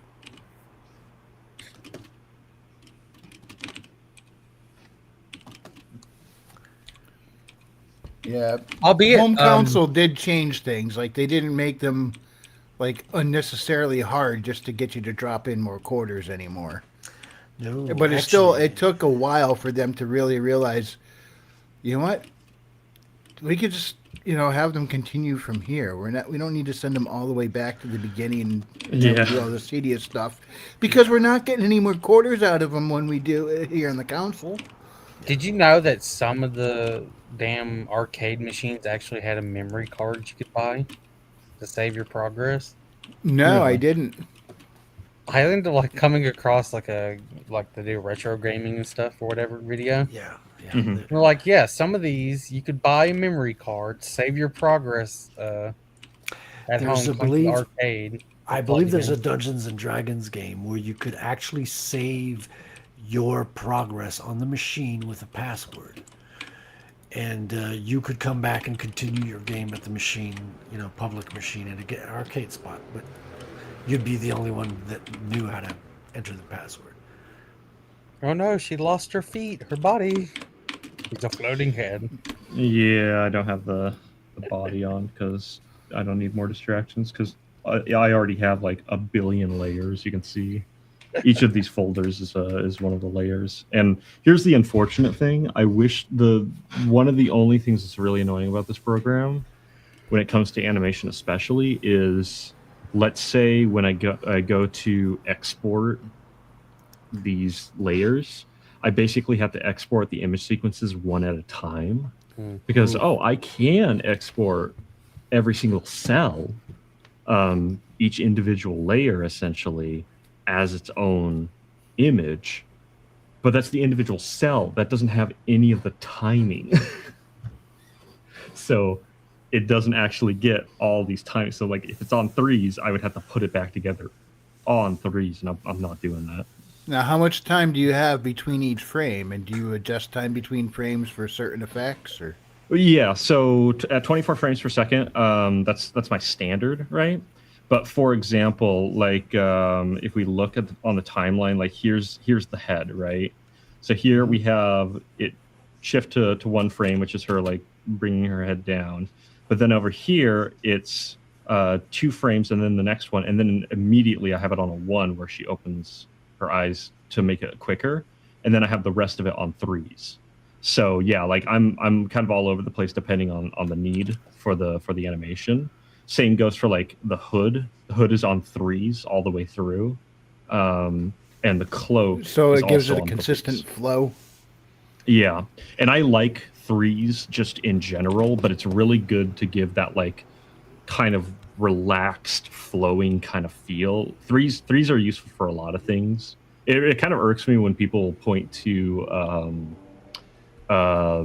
Spider-Verse and they're like, oh yeah, they used a lower frame rate for Miles Morales because like he's to make him feel awkward when he's like swinging around. It's like, that's true, but they used it everywhere else as well. Like literally there's like countless instances where they used lower frame rate or really used like 2s and 3s. They didn't change the frame rate, they changed the exposure.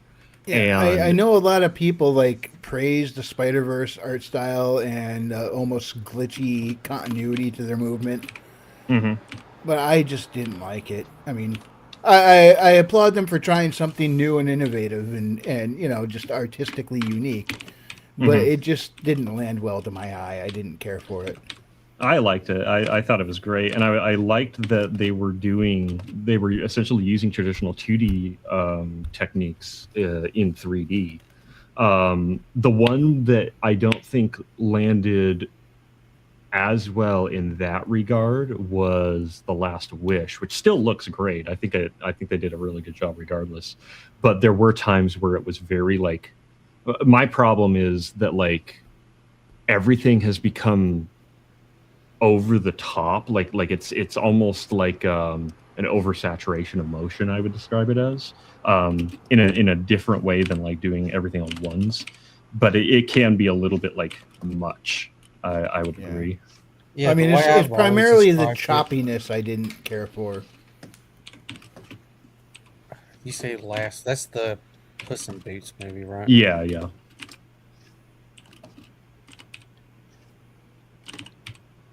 Because here's the thing about like for example, I mean this is 3s, right? So to your eye, does that look choppy? Not really, to be honest. Nah. It's like it's okay if it does. No, I'm being serious, really. Well, I Yeah. am looking a bit further, smaller screen, but for me, it Yeah. doesn't. The point is, so frame rate has very little to do with choppiness, actually. You know, a lot of people will say, oh, if it's not high frame rate, then it's going to look choppy. It's like, that's actually not the case. What actually makes something choppy is if its spacing and its arcs aren't landing, right? Mhm. If the spacing and arcs aren't landing, then you will notice it being like choppy, essentially. That's what makes it choppy. So If what the made arcs- Spider-Verse look choppy?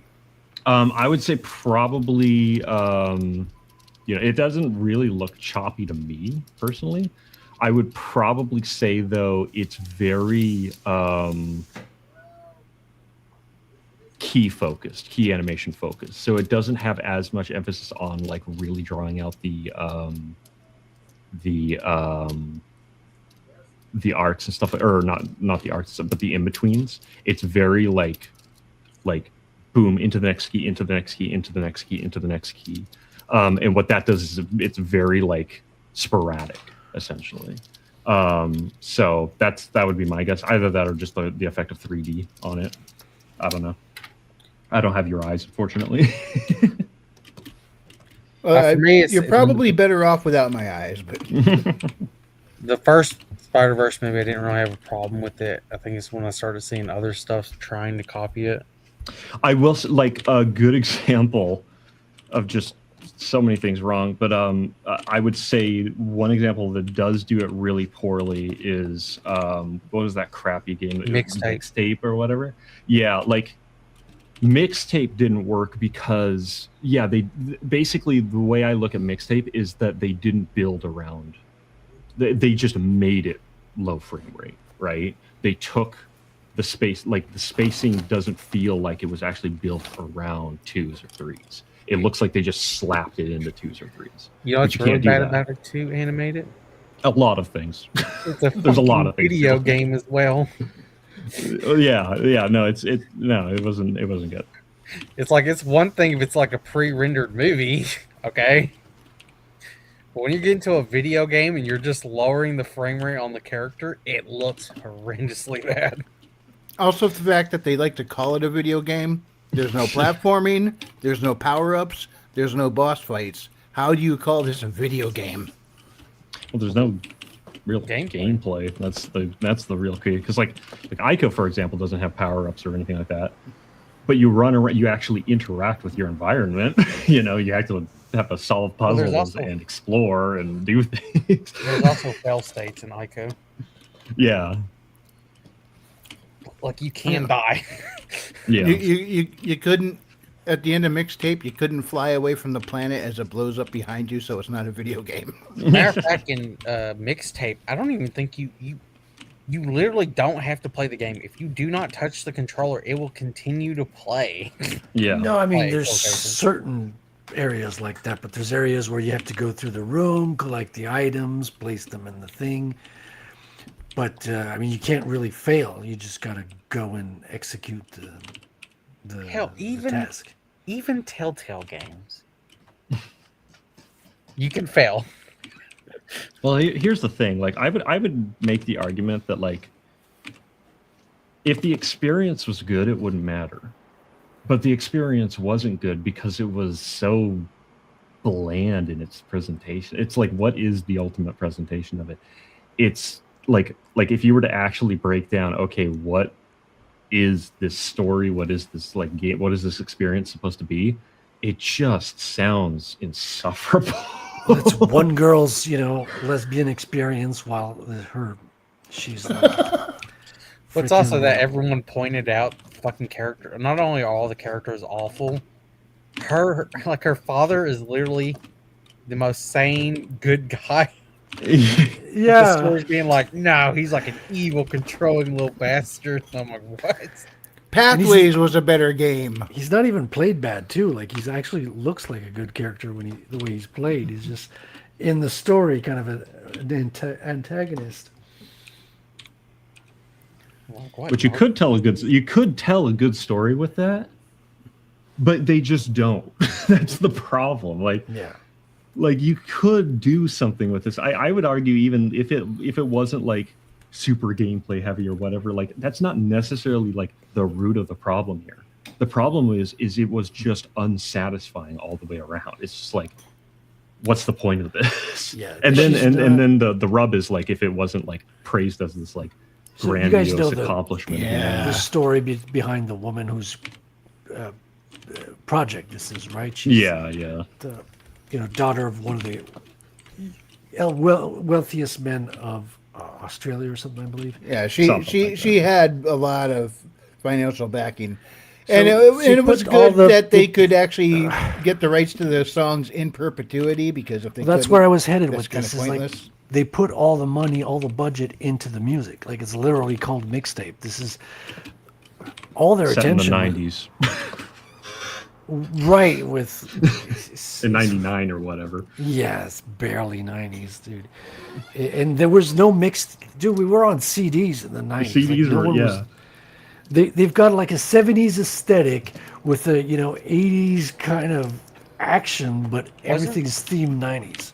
Wasn't there? And they a look like they're time dressed in the travel 2010s. because- Yeah, wasn't there time travel because they were using something that wasn't even fucking invented in the in the time? Yeah, I mean, that the movie. that's the thing, right? Like, is it's not consistent to its own experience, right?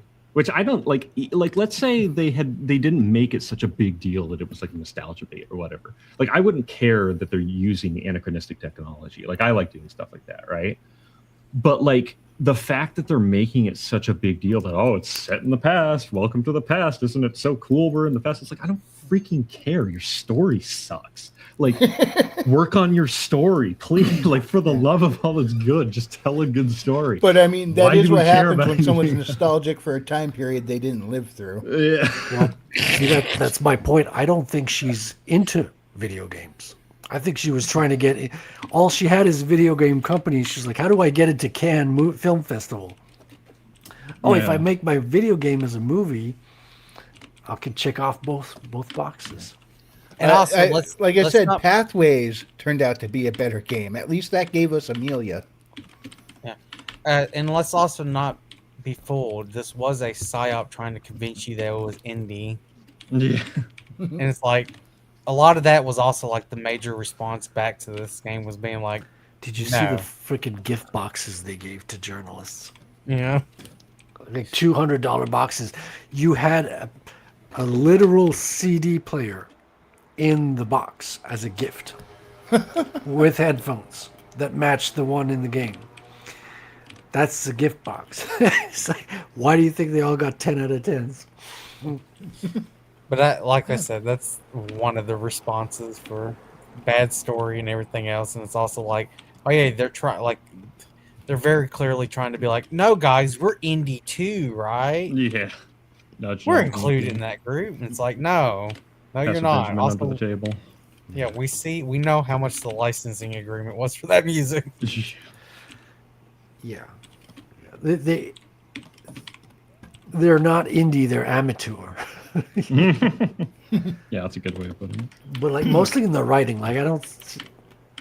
Yeah, I have nothing really to say much more about them, but it's not my cup of tea. No, But I point did being have fun though, tonight like watching Asmongold play them. no, but like point being,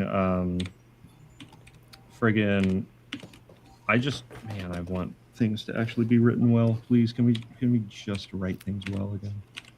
No. It can't be that hard. Like I don't even. No, it's not hard. There's They just won't do it.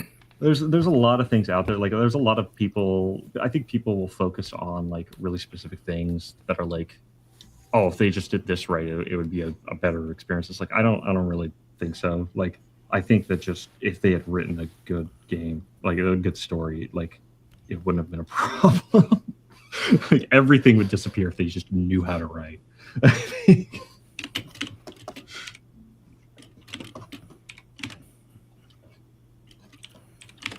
Their biggest problem is, I think, the lens which they look at everything through, Yeah. Let me see. and it's got to make some kind of activist statement. And because they can't let go of that, they're not really free to really write. Oh, by the way, did y'all see the dude who tried doing what was it called? The essay video on why massacring the 10 penny is not even a moral question or whatever. Massacring the what? The what? The 10 penny tower in Fallout 3. I don't know the context, unfortunately. Oh, you don't? You've never played Fallout 3? I've never. Yeah, I've played it a little bit. I've never done a proper like playthrough of it. So like when you get to 10 penny tower, it's like this segregated, cut off community Mm-hmm. that has a bunch of rules and stuff, right?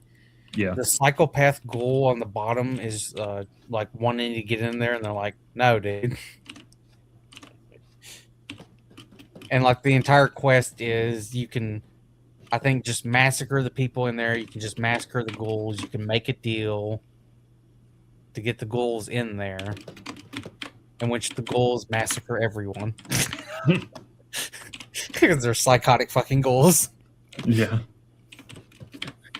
There's a bunch of stuff, and it, like this dude was like a lefty who was like trying to be. He wasn't really paying attention to any of the story in the quest, and he was just going, "Oh, rich people, murder them. They're clearly evil." And it's like, did you skip all the dialogue of the ghoul dude who's very clearly worse? Like, if you let the main ghoul dude in the game, the quest, he will systematically kill all the humans in there. Everybody's got to have a hobby. And if your character points it out, he tries to kill you. Oh my god, I don't think that's peaceful. Mostly peaceful. I don't know. I will say this: I am getting tired of seeing this new type of video where it's some type of stupid shaped microphone and stand in front of a green screen cutout of the game and talk. Right? It's this new form of essay. There's only one YouTuber that I'll put up with it, and it's mainly because I saw him first doing it. And that's like the dude who fucking went through GTA 5's electric poles to see where they lead to. Oh, Annie Austin. Yeah. Yeah, Annie Austin. Him, I'm like, you know what? You get a pass for that. Also, because you're not putting a stupid little microphone, you're just holding a microphone. hmm You're not trying to be quirky or whatever. The guy I really like is Internet Pit Stop. He kind of does something similar, but his whole thing is like, I actually like the way that he breaks down the art of different. He'll talk about a lot of different things, games, anime, movies, like all that kind of stuff. But like, he doesn't get caught up in like stupid pseudo philosophical BS and whatnot. He just like talks about art most of the time. And so it's like, oh, this is actually fun. He did like a 4-hour video going through every decade of like backgrounds in anime. Internet. It did a who? really good job. Yeah, Internet Pit Stop. Okay. I was trying to remember what to put in. I'll look it up. Plus I gotta give him credit. He glazes the crap out of Aiko and Twilight Princess. Yeah, but he's holding all like the a time, normal so- mic. That's the thing. Like, Ye- you'll see the other ones that I'm talking about where they're holding like a comically small mic or whatever. Oh yeah. Also, The- their videos are horrendous. They're just boring. They're not getting to anything. Well, that's the thing, right? With all these essays, it's like, I realized something. I realized something really interesting, and that was like, all of these people making these essays are doing probably exactly what they did in high school to pass. Right. Like, because like, think about when we were in high school, right?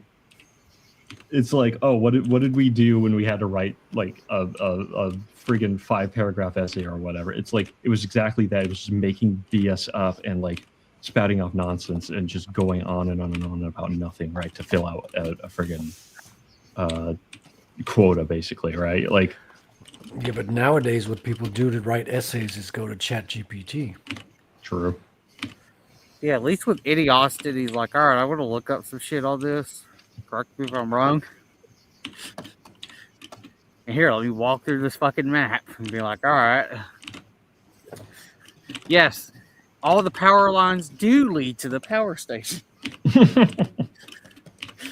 Is this a 30-minute video? Yes, it is. I'm like, all right. I'll look up the Internet Pit Stop, dude. But there's, I don't know. I think you've had to have seen it too. It's like a new genre that's been hitting up for like the last 3 or 4 years. Yeah, I've seen it pop up. Truth be told, I actually I have an extension called Unhook that I've been using where I can like basically just hide my like For You page on YouTube or whatever, and I just stick to who I'm subscribed to at this point. I wish I could, because my algorithms gets fucked up when I'm like, all right, I'll watch any Austin video. And like, suddenly I'm getting swam by these channels, and they're just terrible. Yeah. Because It's Unhooked's great. It works. like a bunch of these bad essays, I mean, they're like 80% of it's like recap too. Oh yeah, no, it's terrible. It's like all they do is just say what happened in the game or the movie or the show, and then like 2 like not even original thoughts put in there, like sprinkled around. And then you It's have terrible. the one that crowns them all is, of course, the Morrowind quick retrospective that's Oh, 7 gosh. hours and 53 minutes long. That's like 15 minutes of rambling at the Yeah, end. I saw one of those on Castlevania. Yeah, there's one on everything.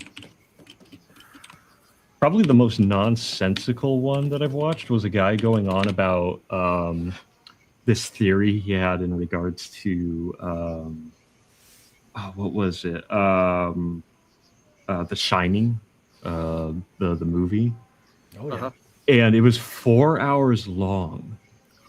And basically, his justification. So to give you an idea, his justification for the whole thing was, well, if I made the movie with all of these like things in it that I found, right?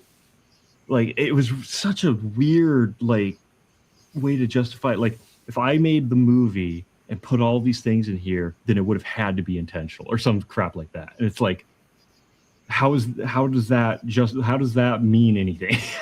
How does that mean that friggin' Stanley Kubrick intentionally put all these really esoteric like things that you're picking up on in this movie? Like that doesn't mean anything.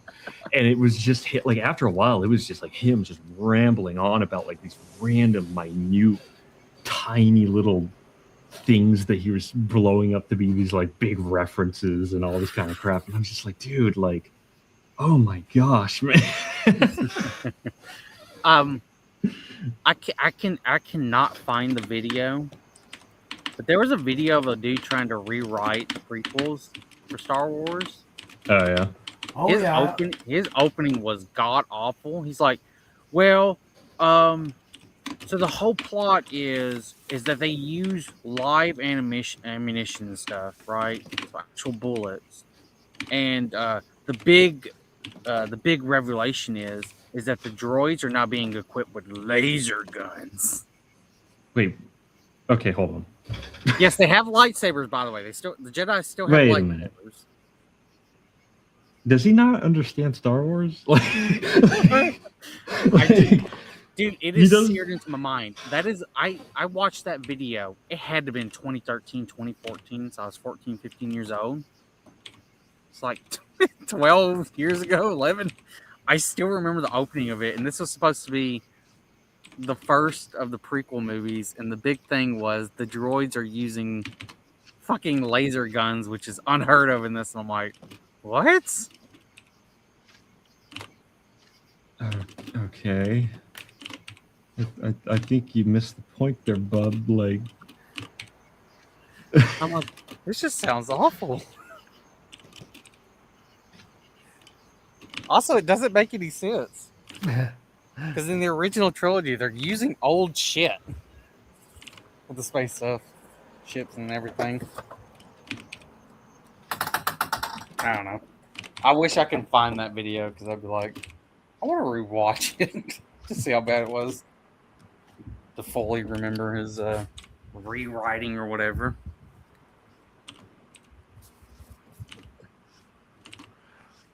There was one really good one. It was actually very bad, but in a good way. AI writing a script for Batman. oh, is that the classic? The Yeah. expired ticket? Yeah, it's really old. Like it's the elden days of AI, but it is so hilarious. Like it's so bad at being a scriptwriter, but good at being AI. That it's just, especially now knowing AI, because AI has gotten kind of good now, but like you could see right through it back then. Mhm. I still remember the Harry Potter one. Oh gosh. Where like I think what was it like fucking Ron or Hermione's eyes just split out with spiders or some shit. Okay. Damn. Have you never seen it, Frederick? No, I was talking about a written script, but I've never seen that. So It sounds terrifying. it was a written script too, and this was like early AI stuff. And they had it write a chapter for a fictional Harry Potter book that they like fed all the Harry Potter books. Sure. And the shit went demented quickly, and then of course the big video is someone animated it while the Oh, narration's okay. going on. Okay, that's cool. Let me see if I can find that. It was Harry Potter. Oh god. Hold up. All right, let me put AI book in.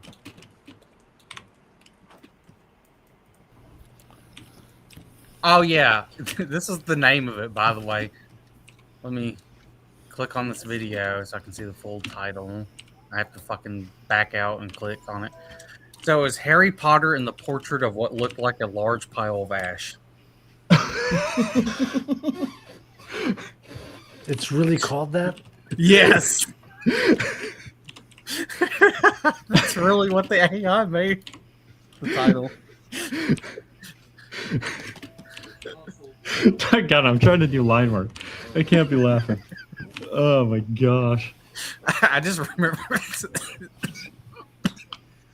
Oh geez, don't And this die. was like 2017, 2016. Oh, dude, that was primitive.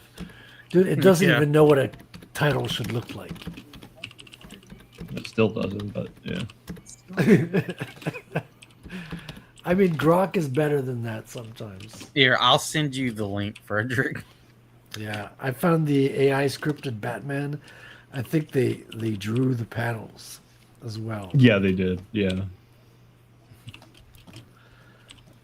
Yeah, it's Here's the just thing, that cursed AI Harry Potter story is still not as cursed as PS1 Hagrid. Yeah. oh yeah. That one's Since I brought up PS1 Hagrid, I am gonna show him. So let's take that AI Batman, the AI Harry Potter, and that bad rewrite of the Star Wars original trilogy and mash them all together. See what we get. You would get a Squirrel King fan fiction, is what you would get. And let's put it all in the My Immortal version of Harry Potter Oh universe. god. I will say one thing with Marvel Rivals, it did blow up Squirrel Girl for some reason. What's We up, know why. bootlegger? All right, here's PS1 Hagrid. Face Beautiful, only a man. mother could love. It looks like a dwarf with Down syndrome. What up, Chris? Oh, who the hell did this? Oh yeah, I forgot. So gay. Here's all the fucking character Oh my faces. God. in the game. See, that's why I don't feel like I missed a lot of things in gaming when I left at the PS1. I'm like, yeah, it's Well, the PS1 is when they're like, all right, we're gonna do like 3D, and it's like, yeah, good luck affording it. You well, can that's try. the thing. You were going from like a 2D games that looked like Pika 2D, and then you were entering a world of 3D that was just like starting to figure out what 3D was, right? Oh yeah, So I it- hated when everything started going to 3D, but it wasn't quite ready for 3D. Dude, it's Like- worse because keep in mind we're showing this off, but like actual footage of the game, keep in mind the model's shifting constantly. Yeah. For Polygons. some reason, they went with integer-based texture mapping, and it just like it's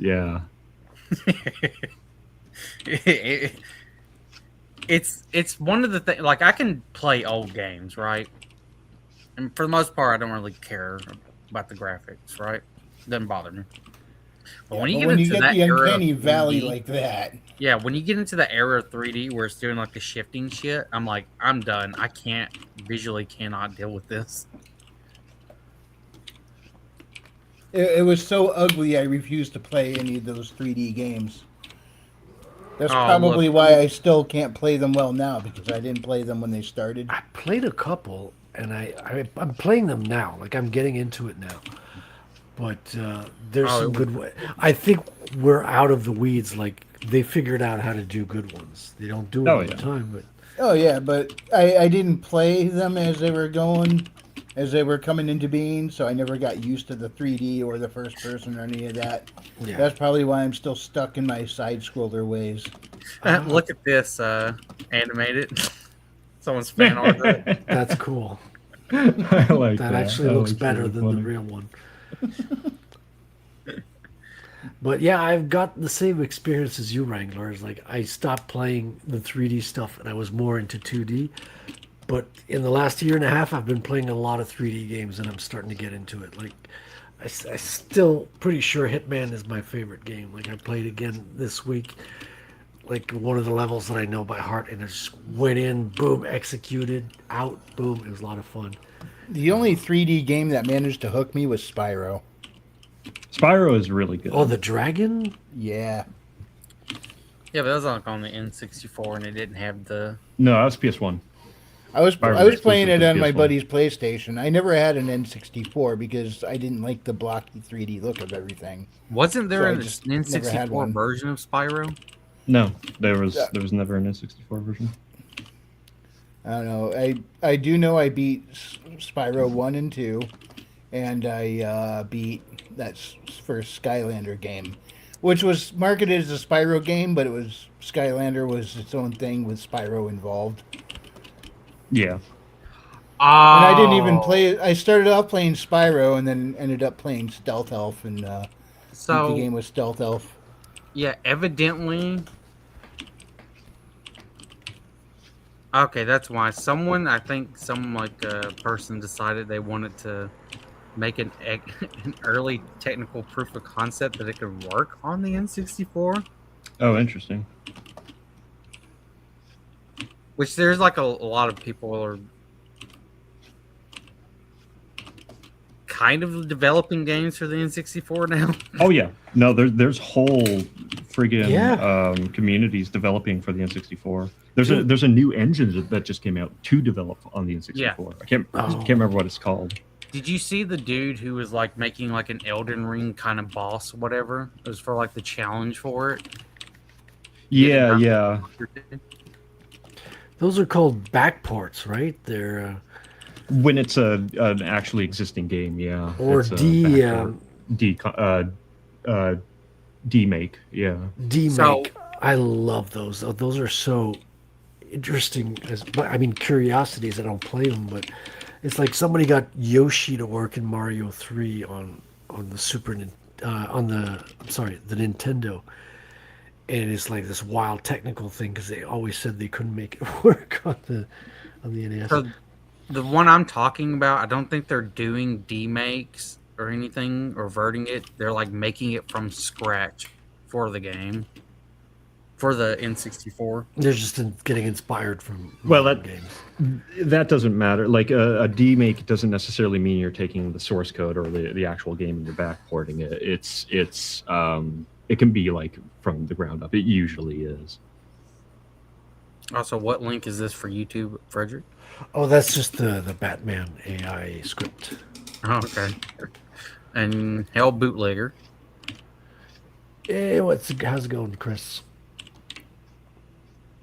Which Chris is that? Chris 2, Bootlegger Comics is Chris number 2 on Tuesdays. So Peep. Okay. Come on.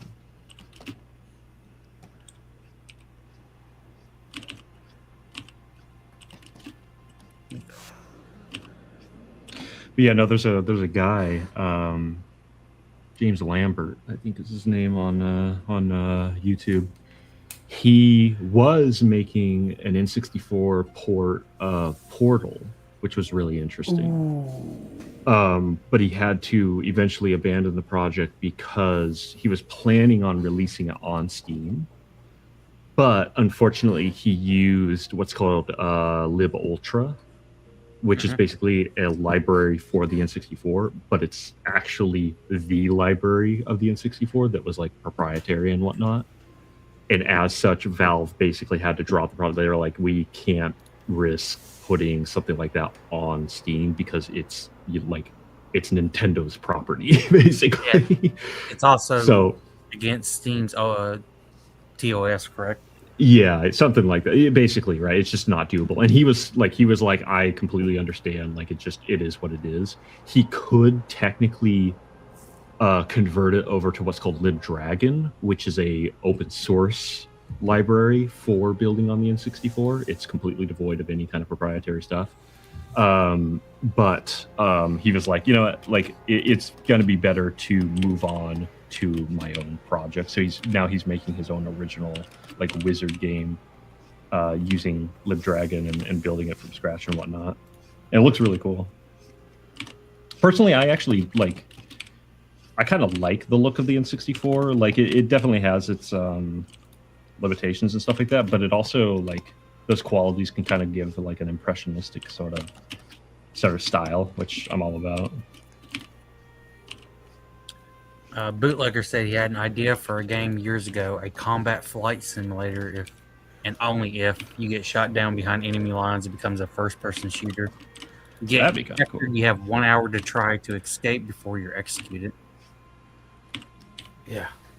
But you can conceivably finish the game without getting shot down.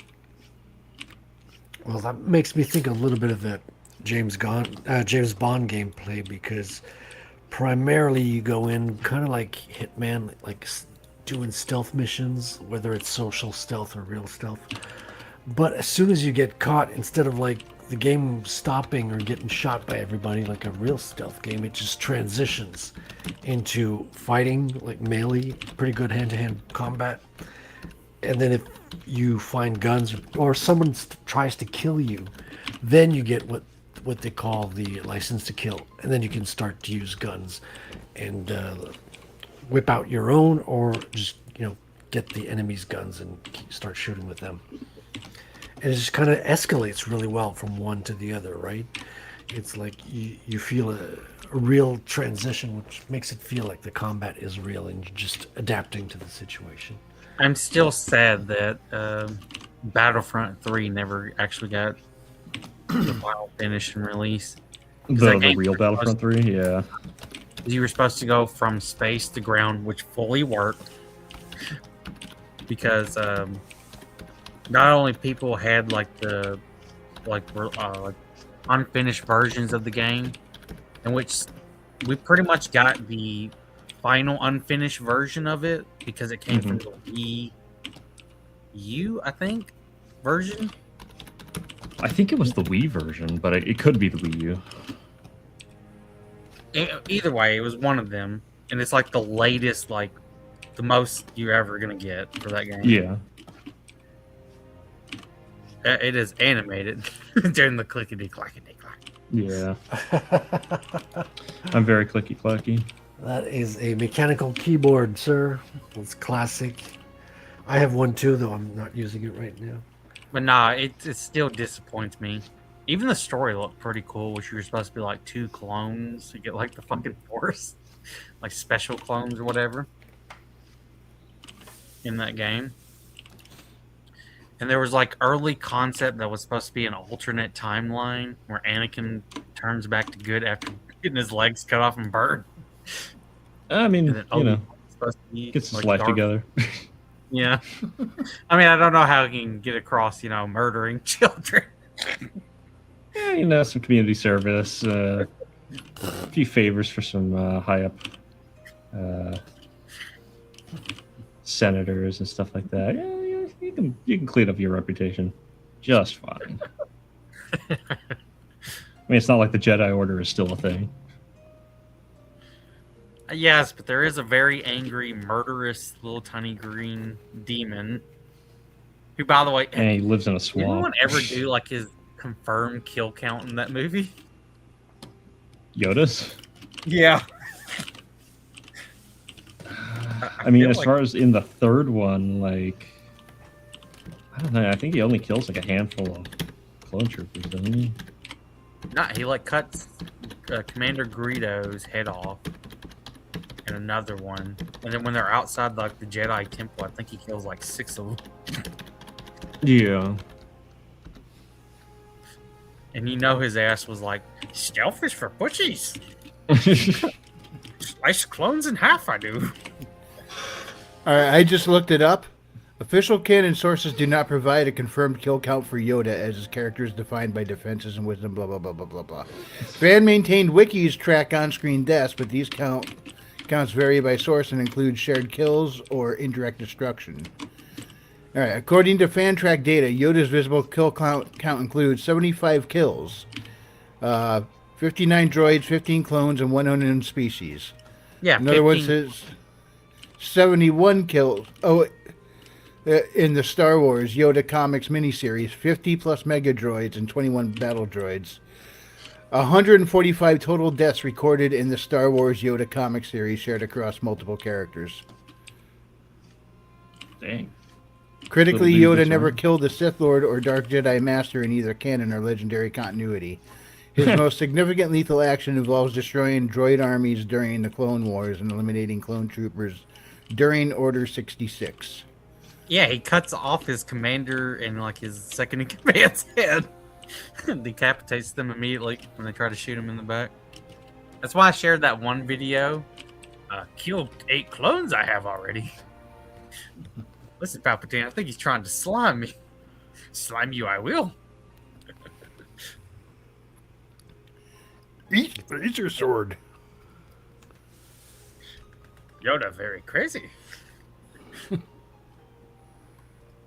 Crazy Teach I young am. children to become murderers. Yoda does.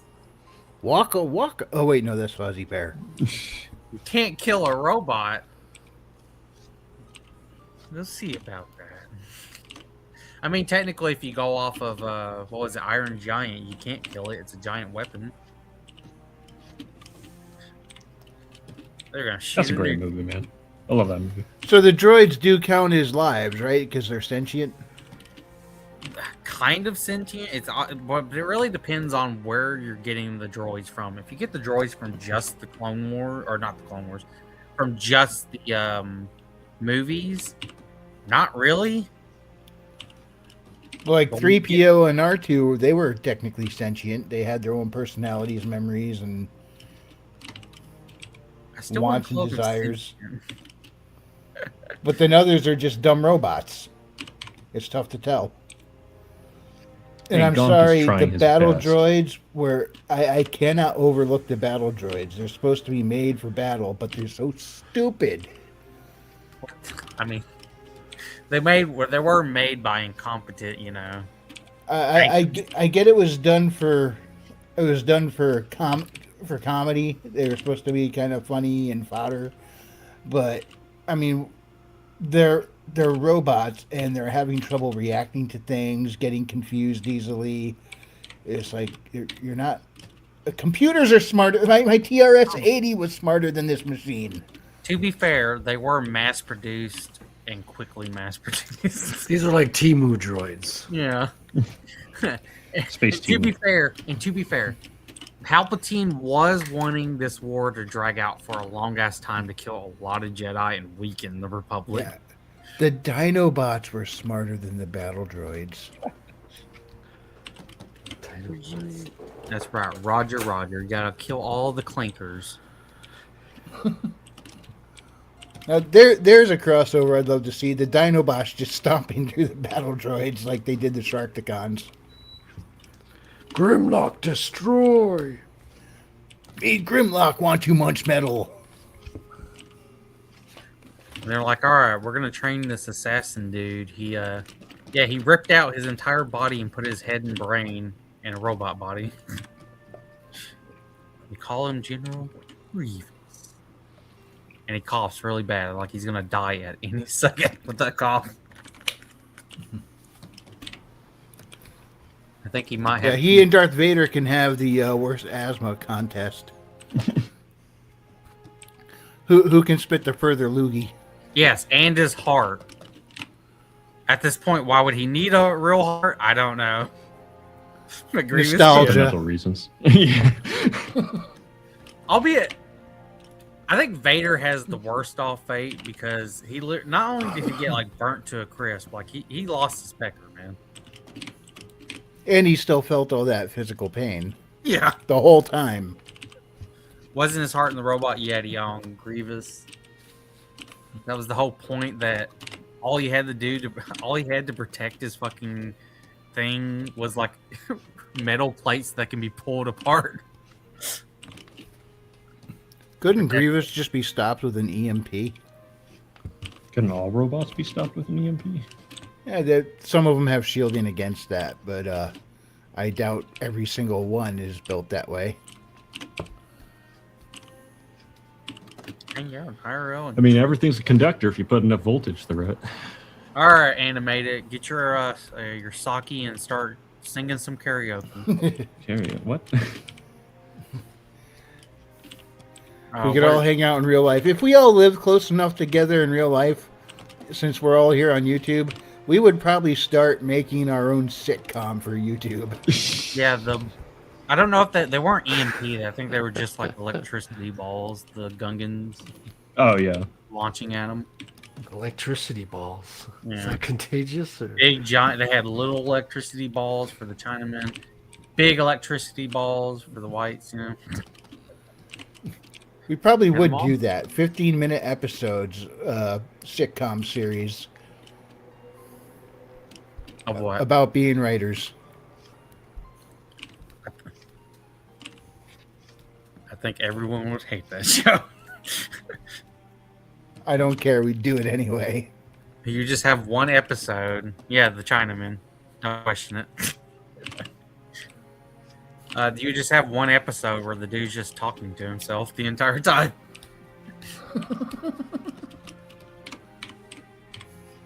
Like, What wasn't that? Wasn't that a Christmas Carol performed by Patrick Stewart? was it? Yeah, he did. I think he performed it live on stage, and he did the whole thing by himself. That sounds like Patrick Stewart. Well, he has the training where he can actually pull that off. I'm gonna look that up to see if that's true. Let me make sure. Well, I'm saying stuff on the internet. The internet is forever, so if I'm wrong, I gotta say I'm wrong before it's too late. The writer's looking at what his total page rate is going to cost, and he has a stroke. That's the joke.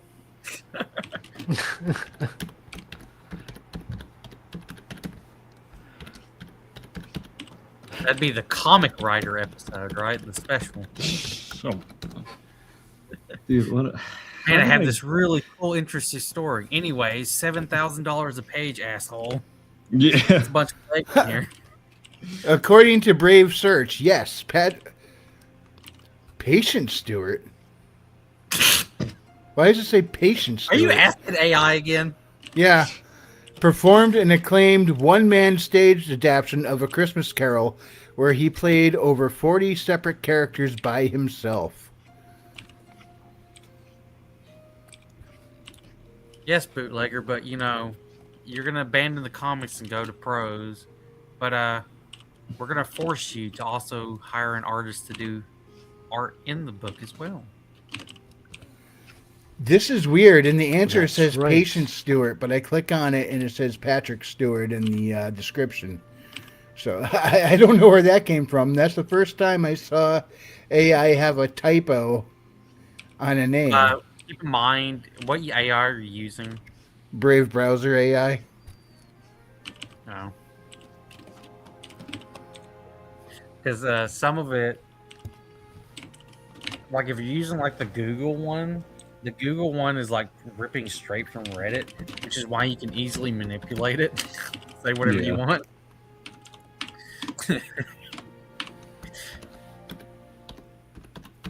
The Patience is his gay cousin. What? Patient. Oh, Stewart. okay, I get you. Yeah. Wouldn't that just be his? I don't know. Patrick Stewart's pretty gay. Well, he's a theater kid, isn't he? Yes, I think so. Yeah, because most of the Star Trek actors were.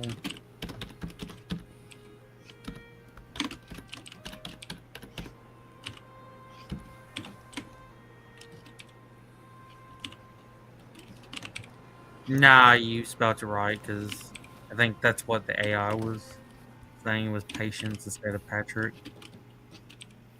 But since you're speaking of Patrick and gayness, Oh, I just asked it, who is Patient Stewart? I thought it was Patrick Stewart, and it says, you are absolutely correct. That was a typo in my previous response. I have never seen AI make a typo before. now it says See you later, bootlegger. Catch you later. Later, man. Later, Chris. We're just watching animated anime. Watching me do cleanup is what you're watching me do. Freaking the not exciting part. Truth be told, I probably I did a whole thing with my last animation where I didn't have to do cleanup. I just friggin' monochromed the line work and it looked pretty good. I probably should have just done that. Just cleaned up the sketch a little bit and then gone with that. Oh well.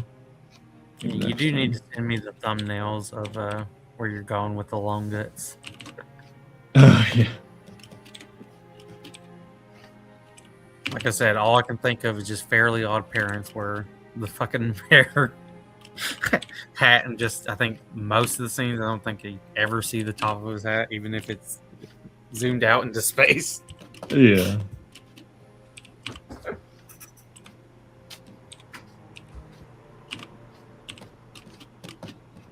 Man. I also saw the Prime Web. It's not too expensive for the Blu-ray. For what?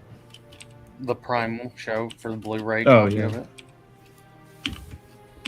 Yeah, I still need to check out the third season. Huh? I do need to get more Blu-rays. I'll probably eventually buy one of them. Watch it. I've watched like clips of it on YouTube.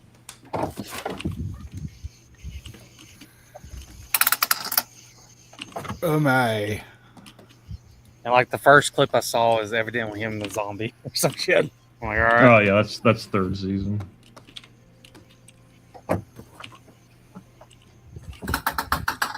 Gotta watch the first season first. Understand the context. I know some of the context of because of Otter on that. I like him dying, and then from what I know or what I heard is that was originally where the story was supposed to end in season 2, and then people wanted a season 3, right? Yeah, probably. That's what I remember hearing. He was basically wanting to end it at season 2, and people were like, "No, you still got to add stuff. Like it's not really a good conclusion." To be fair, it was a very like rushed conclusion on season 2. So there was still more to do. Yeah. From what evidently he had like an interview basically saying that like he had to step back from being a creator and try to view it from or try to see it from like the fans' point of view. And he's like, "All right, Yeah. I'll come back and do another season."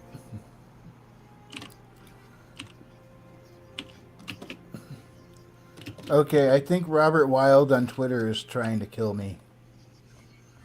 And the one scene I saw, I'm not gonna lie, I know they were saying some people were saying Frank Rosetta type pose. I'm gonna be honest with you, the one scene looked like a Mignola type.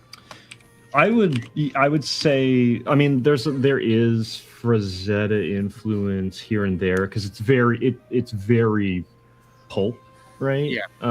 It very much draws from all that. Heck, I mean, the names of the caveman and the dinosaur Spear and Fang literally are a reference to Spear and Fang by, I think it's Robert E. Howard, which is one of his books.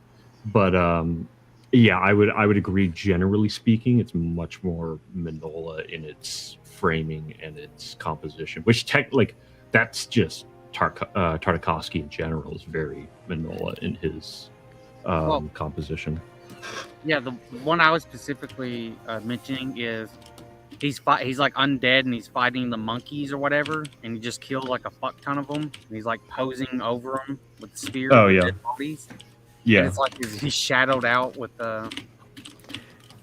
shadows.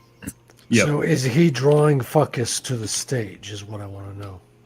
Yeah, I saw one clip that was bringing up Frank Rosetta.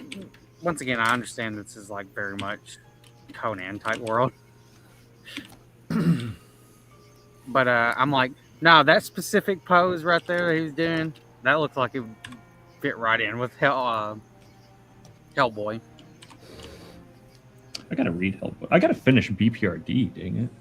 I've been needing to never read finish any of the BPRD Hellboy for- comics. I did see the They're great. movies, but The movies are okay. the Ron Perlman movies, I didn't see. Yeah, the Yeah. two good movies. I had seen the first one and I liked it, and then I read the comics, and then this was when I was in the hospital, so I had a lot of time, so I was reading the crap out of Hellboy. I basically read nothing but Hellboy and BPRD all the time that I was in the hospital for like a month and a half, and really helped to pass the time. But I then was like, oh, I'll watch the movie, and now that I know like the context and stuff like that, it'll be fun to like see it. And I start watching it, and I'm like, I get like, I don't know, like 40 minutes into it, and I was just like, I'm gonna go back to reading the comic. So I see you put it up on the screen, Billy. This says, if you're bored, post this on your account and let your followers ship you with a fictional character. Oh, God. And then I get this. You can fix her. I know it. You just have to believe. He fixed me up with General Karst from the Lord Otter's book series. I think he's trying to kill me. I wish Otter was here to see this one. You be a good old slave. Nah, I'd be a crappy slave because I'd just talk back to her all the time, and then she'd bite my fingers off, and I'd get mad and Someone did a post. leave the house for a while. Not on Twitter, but someone was doing it on like Discord. He was like, "Oh yeah, you get charged with all the crimes on like the previous game character you played." And I was like, "Oh fuck, that's my GTA Online character." Jesus. Yeah. Now, this wasn't yours, right, Frederick? I think this one was Neutron Boar's work. No, that's not mine yet. Yeah, it's too trouble. Man, if that's the case, I'd be fine. I've been playing Klonoa too. I wasn't. I was like, ain't oh done my God. nothing wrong. I'm like, I have like 3,000 murder charges.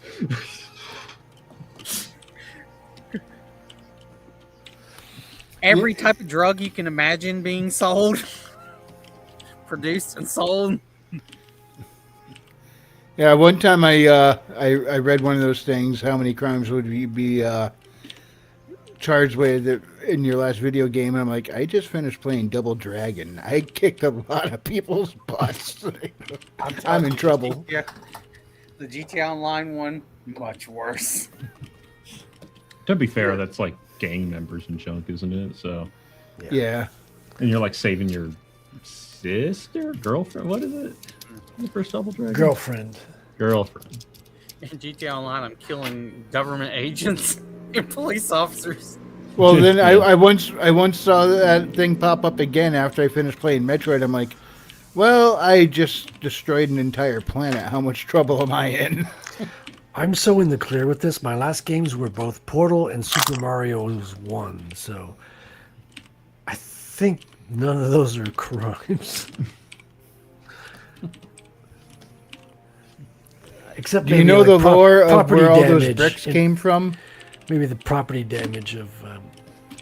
It's worse, Frederick. The bricks are actually, well, the bricks that have question marks, they're actually like toads. Yeah, King Koopa turned all the people into bricks, and Mario's going around smashing the bricks. So technically, every time you break a brick, you're killing a person. Where did that lore come from? The manual. Yep. Really? Yep. Yep. Nintendo. It's not even like, oh, you break it and you free them. No, you just fucking murder them. And Super It's Mario's- similar in Castlevania. All those light sconces on the wall that you whip and break, is somebody who is turned into that. But technically, in that, it says you're freeing their spirit. I'll say the same thing when I'm playing Super Mario. And it's such a weird game, too, because like it comes from these absurd elements from Mario Brothers, which was like had the enemies coming out of pipes and stuff like that, and plants, and they replaced, I think, with the little lobster crabs with mushrooms. Ended up making it easier for people to know you could hit their heads. Yeah, I think like Goombas are like supposed to be chestnuts or something like that. I can't. I've remember. heard that, but then I looked it thought up. they were It says no, but then I find some sources saying yes. They're not mushrooms; Yeah. they're chestnuts. So it's like I don't know. Yeah, that sounds about right. I 'Cause I think think I I heard remember the that as well. chestnut theory originally from I think it was Christopher Niosi in a video with Comic Drake or something like that. Or I don't remember. I had never even heard of this chestnut theory. Well, I think it's based on like what they're called in the original Japanese or something like that. I don't remember. I'm gonna ask Grok because that never goes wrong. Well, I'm not asking Brave AI this time. It can't spells Patrick Stewart's voice right. I'm not gonna trust it. It'd be hard to spell his voice. I mean his name. Why did I say? I can't speak right either. You can't trust me. No, I think the AI just, it's infected my They brain. must have like listen to you enough. they activated the 5G guys. I'm glitching. I'm glitching.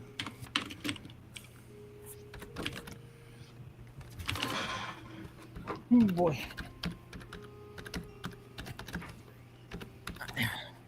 I need to find that one video too, animated, where like the person was doing like a 3D paper cutout, whatever, making it look like 3D. Like type of animation or whatever he was like doing in the studio. Which one? Which one are you talking about? I missed the context. Nah, I'm just trying to remember the video or whatever. It came out like this year. Oh yeah. I think they've done a couple films. Yeah, because it's basically like a 3D animated film. It's not stop motion. It's paper puppets though, basically, right? Yeah. Yeah, it's actually a really unique style. I remember I watched the first film that they did with that style, and it was like, wow, that's a very unique look. I'm gonna It try to kind of look reminds me a little bit of like Thunderbirds.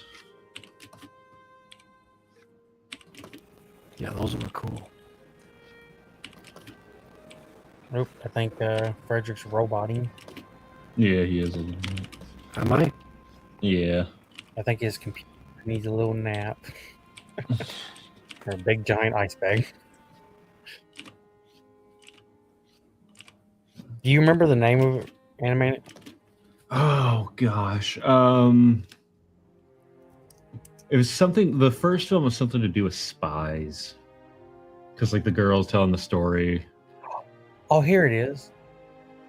I think that this is the one I'm thinking of. We might be thinking of two different ones, but let me share it and see if this rattles your brain. Yeah, the I one put that's coming paper out is like about a night, I think.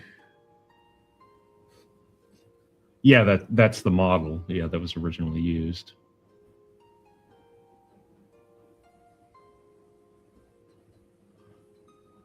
Adapt the transition, the drawings, and track that sequence onto the footage to get this. Yeah. Oh, that's interesting. So the mouths are drawn. So he uses a variety of different techniques. Okay, that's Tried cool. digital Oh wait, he's puppetry talking as about. well, where I filmed this paper jaw in the same spot as the character and puppeteered it digitally. But that technique wouldn't work for subtle movement like this. Once upon a time. At first I thought stop motion would be best, so I made a bunch of mouths for every sound. But then it looked like this, Once upon a time. and I felt like that was too flickery against the smooth motion of the puppets. So I tried a hybrid method. I made one generic Yeah, all I had to do is put paper animation in. Oh yeah. Yeah, how many people are doing this? It's really unique. Yeah, I just remember open mouth, coming across puppeteered it the and being teeth like, and oh tongue by yeah, hand, I just then forgot warped what it that was mouth called. to match the word shape so I got the best of both worlds, smooth motion and practical in-camera puppeteering. So if I can't do it all for real, I still believe that computer-assisted reality wins over computer-generated reality any day. How do you make a puppet that looks This is very unique. Of course, very much it's going for like a Disney style, art style. It reminds me of kind of a not a UPA. What would it have been? Like an early 2000, like what they were getting into with like the early 2000s and stuff like that, with the very like heavy shape language and whatnot. Like you saw it in like The Incredibles and whatnot. Kind of retro-ish in a strange way, kind of this retro sort of feel. I'm trying to remember. It reminds me of something I've seen. Not modern Disney, of course, but like. Oh, it reminds me of like The Incredibles, like I said. It does share some similarities with the Pixar art style. Of course, everyone loves The Incredibles because they knew what they were doing with Helen, Elastigirl. They're like, no, I swear, her getting stuck behind the door, 100% what the story needs, guys. By the way, I was able to get the info on that chestnut theory. Oh yeah. No, they're not chestnuts. They are mushrooms. However, in the Japanese, the Goombas are called karibo, and curry in Japanese means chestnut, and karibo roughly means chestnut guy or chestnut boy.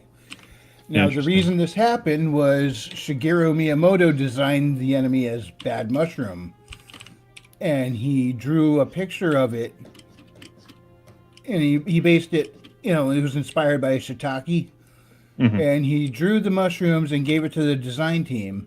His original drawing, the programmers thought it looked like a chestnut, so they called it Karibo, and the name stuck. And because of that name, Japanese players widely interpreted and thought of the Goombas as chestnuts for decades.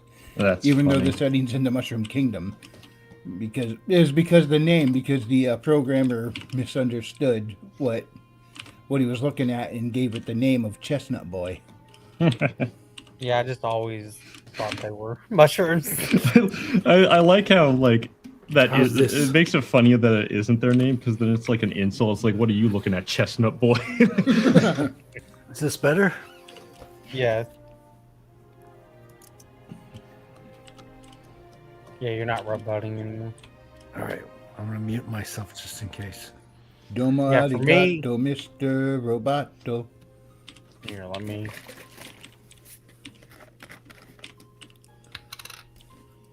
I think the Japanese need to actually see a mushroom. The shrooms, man. Oh my god. Why they showed me the Super Mario Bros. Movie? I'm like, yeah, they literally have a stem, a light stem, like a mushroom. Well, yeah, these are totally mushrooms. Oh yeah. Especially the movie version there, over on the left of the screen. Yeah, then you end up with this. Trust the fungus. Trust That's the not a fungus. fungus, is it? You know what's Is that really about- sad about this bottom one? Hmm. That's Hassan's body build. Yeah.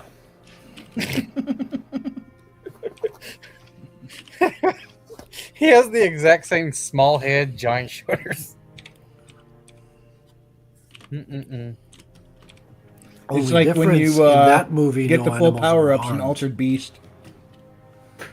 Oh, you were talking over each other. Sorry. Go ahead, Frederick. That's fine. I said, except in the Super Mario Brothers movie, there's no animals that were electrocuted. Now, the little head, big body reminds me of when you get the full power up in Altered Beast. Remember his true downfall. Not none of what he said. He shocked the dog.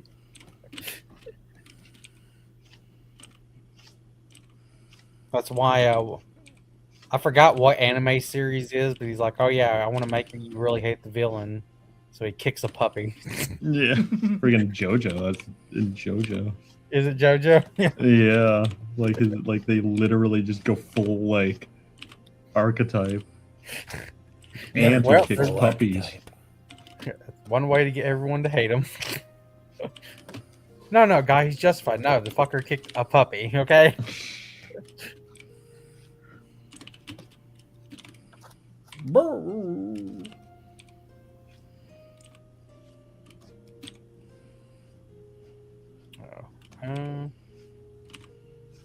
Let me see.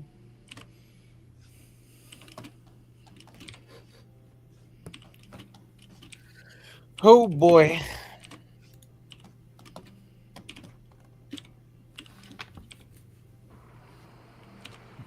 Let's bring up Frederick. What is up? I need a camera that Probably. makes the pages appear lighter because they look dark gray. Everything should be super bright. They're bright. Gotta get a brighter light. No, the light's super bright. I think it's the camera is actually adapting to the light. It's probably the camera I need to change.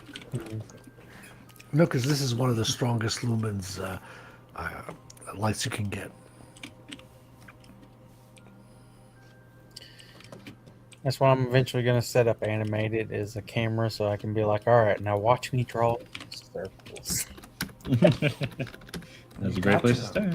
I mean, you're on draw stream number 8, Billy. You gotta be drawing. You're behind now. I'm gonna make One your day. fingers fall off. I got another pair up, this time from Rondo. Although, I think he's kind of being nice to me. He's setting me up with Samus on that one. That's not good. If I piss her off, she'll blow up the planet. You know what the worst one to be paired with? Rogue. From what I understand, in latest development, she can control her powers now. Nah. No bullshit like that. You're stuck with can't touch her. Hold on, isn't she only a danger to like friggin' other mutants? No, Yeah, she's Oh. dangerous to everyone. anybody. Huh. Can't touch She you. can't steal your powers if you don't have any, but she can still read your mind, right? She can steal your memories, and she can drain your life force, and she doesn't break away contact quick enough, you'll die. I once asked AI what would happen if Rogue touched a Metroid, and it said it would go into a weird energetic tug of war with no clear winner. Yeah, but see, that'd be nightmare. She's like, oh, like I have this hot, beautiful woman. And we can never do anything. No. What? Yeah, if Rogue fought a Metroid, I think it would kind of turn into hentai porn or something else. Yeah, it would turn into stalemate.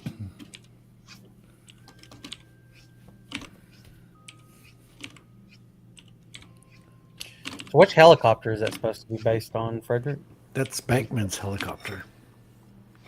That's what? Bankman. No. What helicopter are you pulling inspiration Oh from? shoot! I hit the. Oh, there we go. This is a Canadian helicopter. This model here. I feel like I recognize that model, but I can't place Uh, the name. I forget the. Look at the bottom. Look at the bottom of it. Yeah. It should have the year and No, what it's it is. not there. Damn Yeah, I'm it. really curious. It says made in China. They really don't put the what it is. No, not there. See, that's why American's better, you know. You got an interior, like you can go look inside. Yeah. Hey, you trying to get No, my I have the name of the model somewhere in my notes, but this is the one that I ended up choosing because it makes sense in Canada, in the city, over the city, and yeah, it just made a lot of sense. We did learn one thing from animated is don't look up obscure dead anime openings. Someone's Wait, got the what? copyright to it. Oh yeah. They're just trying to focus. I look like Spider-Man all over again. Can't Oh, see there it it. goes. I'm drawing focus to the screen. I wish we had the clip to play so animated would understand the joke.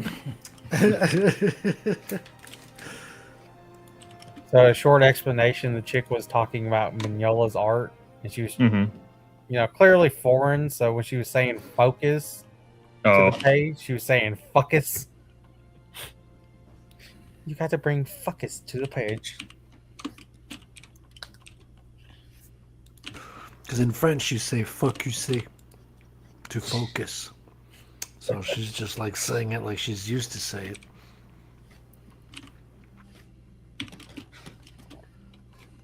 So you are inking this next week, right, Frederick? No way, Jose. No, I think I'm going to pencil like a batch of 8, then ink them, then send them off to the colorist. In batches of 8, probably.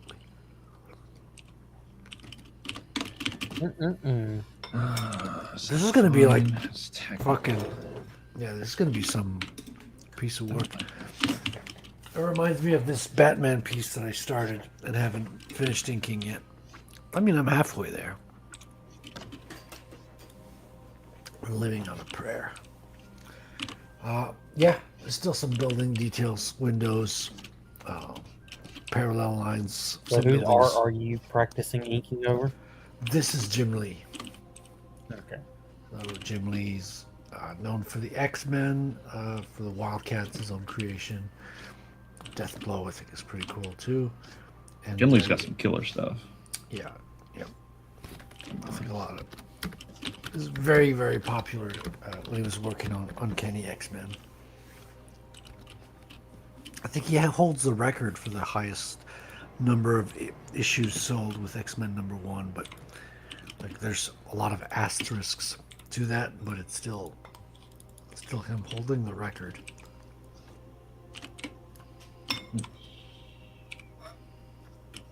Who's eating on from a bowl? Oh, that's me. Glass. I got some ice cream while my mic was fucked up. All I heard was the spoon and bowl, and I was like, someone's eating. Got to bring focus. Yeah, just some ice cream. Gotta stay cool. Yeah. But you know what you do owe me animated now? Oh. Ratawan? I know. I need to do friggin' With Joth Meow Meow. yeah. Is it a rat or is it a mouse? For the jet. Or is it Obi Rat Kenobi or is it It's Ratawan Kenobi.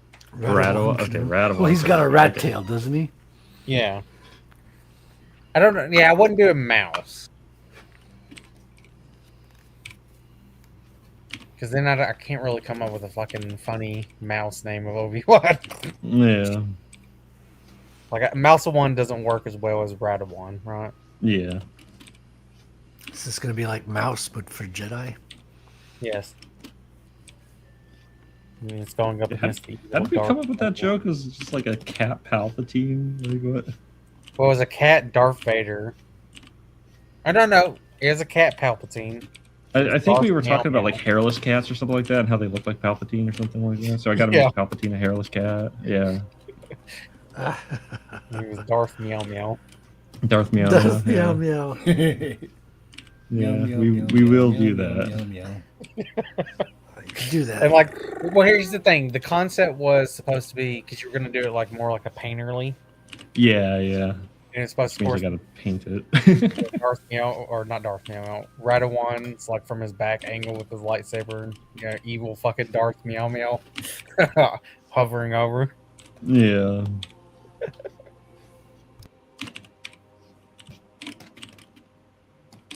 And I was like, you know what? Because I think that whole conversation was just because of the talking about painterly style. Yeah. It's like, well, you know, it'd be really cool painterly style. No, I need to get back into painting. Honestly, I miss painting, but I'm super out of practice with it. Yeah, dude. I want to do like illustrations and color them with old school watercolors, but I don't have a kit yet. Mm. And I'm not sure if I can work straight on my own Bristols or not, which I'm not sure. Anyways, I need to get back into that at some point. Yeah. Maybe I do some like back to school watching sales. some painting videos. Bob Ross. Always a good time to watch Bob Ross. Honestly, for one of these, we should watch a Bob Ross episode. Oh. They're One not day. too long. Yeah, they're long. I mean, It isn't copyrighted, I don't think. I don't think they strike hard, do they? they can Yeah, I anymore. think it's fairly lax, at least. Like, I think Twitch owns the rights or something like that. Really? Yeah. Are That's you why they're always serious? streaming them. Yeah, I think so. At least they have the like distribution rights to be able to like have every episode on Twitch. Oh, they're okay. So they're streaming it straight out. Yeah, they have been for a number of years now. There's a Bob Ross channel that just streams Bob Ross. Bob Ross. I'm gonna say Bob. Do I want to say the Bob Ross show? No, he had a name, right? The show had a name. I think the Joy of Painting. Joy of Painting, yeah. With Bob Ross, I think it was. Joy of Painting.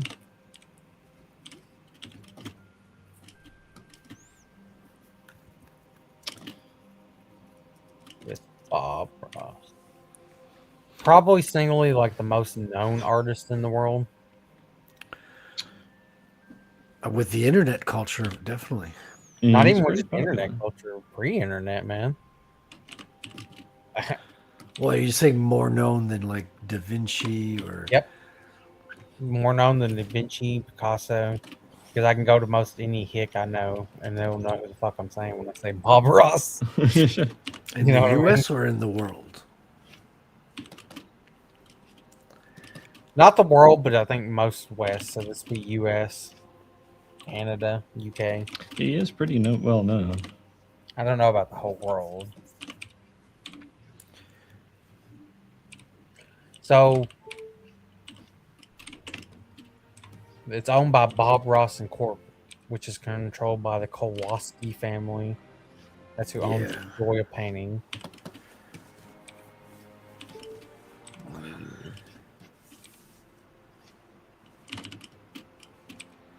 Because it could be that Twitch has like a streaming deal with the person who owns the IP. Yeah, my guess is they have like the distribution, right? Like they can, or the streaming rights or whatever. Are you sure it's not like a solo Twitch streamer that's just like streaming it without? No, it was actually officially, it was basically what it was it was to promote the creative side of Twitch back in the day when that was a new thing. And it was like, oh hey, you know, we have like Twitch isn't just for gaming, it's also for creatives, and as a like a kind of like a novelty, here's like all the Bob Ross episodes you can watch. that's Joy of kinda Painting cool. whenever. It was a lot of fun. Like I remember rating Bob Ross when I was back on Twitch. You know, be like, all right guys, you know, finishing that stream, let's go watch Bob Ross now. Oh, that's funny. Back when Twitch was fun. Yeah, it's kind of changed over time. Yeah, back. I mean, I remember immediately telling Animated about the porn incident on Twitch. Oh yeah. They're like, That was- oh yeah, we're Which gonna one? we're gonna limit all the When they lifted the I remember I was there for that. I remember, like, I wasn't on Twitch, like streaming on Twitch, but I remember like that being a whole thing, and it was just like, okay, what did you guys expect? It's so funny that like not many people bring it up anymore, and it's like, holy fuck, dude! It was like immediately turned into Pornhub. The second they were like, "Oh yeah, we can allow some like creative nudity and stuff." It's like, Well, the whole OnlyFans had point of nothing it- to do with porn either when it came out. It was like Yeah, it just became a thing because they allowed it. It took over. yeah, it's almost how that works. But no, like because their whole thing wasn't. It was, yeah, artistic nudity, which is like figure drawing and stuff. It's like, you know, the David or friggin' Venus de Milo or something, like, you know, stuff like that, right?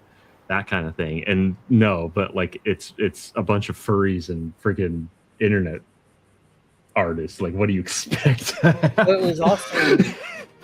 was also like chicks basically just painting over their nipple, and that was it. Yeah. Well, It that was was actually like, I think that was allowed even before, like, body painting or whatever. And it's just like, okay, like, really, you know? either way. It was such an immediate fucking reaction because all the advertisers, you know, they called them like, motherfuckers. We are not advertising on a site that immediately you're just fucking flooded with porn on the homepage. Yeah. No, that was pretty wild. Oh god, and they had a weird one not too long ago. The furry, he was like a furry artist who was like throwing them in diapers or whatever.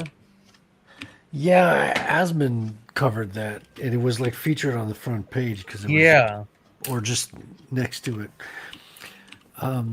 Yeah, it was like this guy who has the diaper fetish of himself on stream as a furry, which is bonkers.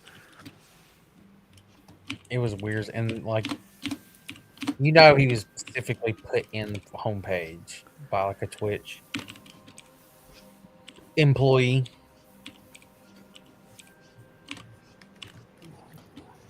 Yeah, gotta no, stop. I don't do Twitch anymore. Well, this is the stuff they tolerate, right? They don't have a problem with that, but they have a problem with Asmongold and the way he talks. Well, that's because they do double standard shit, and that's because Amazon at this point hasn't really had to. No one's really had the cojones to fucking take these companies to court to make it where Amazon would have to actually crank or actually fix or do something with the Twitch staff. Like I said, they have Hassan, who's like immediately trying to dox and threaten to kill people and telling his, like, you know, how to make drone bombs and stuff. Yeah, with the I'm like, this is what you're 9/11, allowing. the framed 9/11 newspaper in his background. But anyways, Very chic. oh yeah, I did read Dune first time animated. Oh yeah. Not my favorite.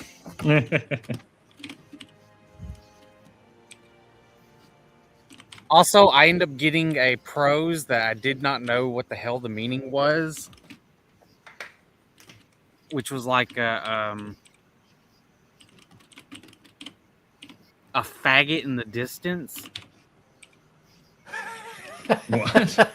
I'm not joking. It was it was supposed. Evidently, it means something of like, because he was like, to give him the context, it was the what's the name of his father? Duke Leto shoot. Atreides? Yeah. Zeke Leto, yeah, that's it. It was from his point of view, and it's like it's supposed to be describing early in the morning. He can see the Harkonian scout spies or whatever's fires in Yeah. the distance. It was like described as like a faggot of smoke. And I'm like, what? I don't even know what that means. I understand this is an old book, but I'm like, I have never heard that prose ever in my life. Here, I'll when I go back inside, I'll find my phone to give you exactly what it said. Okay. I had to stop and go. Even what I know of that word, I'm like, did it ever mean something to do with smoke? That's just a bundle of sticks. Yeah. I'll Well, look it up. Well, there's also the delicacy. We saw the video clip earlier of the faggots. Yeah, but that's because it looks like a bundle of sticks. It's a bundle of sausages, essentially. So there is a logic to why it's called that. Right. Was Frank Herbert American or British? American. Yeah, see, they American. make- He's from Oregon, actually, Used. or at least he was inspired by Oregon to do Dune. Was he? Yeah, he would go out to the dunes on the ocean, and that's what inspired him to do to make Arrakis. Yeah, I just found Dune. I found a little. Now, to be fair, a lot of this also has to do with this was like released in a magazine, right? Mm-hmm. So it explains the structure of the chapters. My biggest problem was I really didn't get a description of the ships or the city. And also, you don't actually get to, anytime you get to the big action or where they're supposed to do the revolution or whatever, it immediately cuts to, oh, and now we're at the Capitol. Well, I'll have to give it a read. I've actually been going through a different sci-fi series by David Brin called the Uplift War series. It's been really good. I like the first opening part of Dune. Mm-hmm. I just don't like that it spoils everything. You will not be You will not be surprised by anything. It just tells you. Who's the traitor? Well, it tells you in like chapter 2 and why he's doing it. There's like no mystery. Well, you don't know when and how he's going to get caught or how he's going to turn, so that's always part of that. True, but like when you have an entire subplot of other characters believing the other one's a traitor, it's like, well, I know it's not. I also know why he's doing it.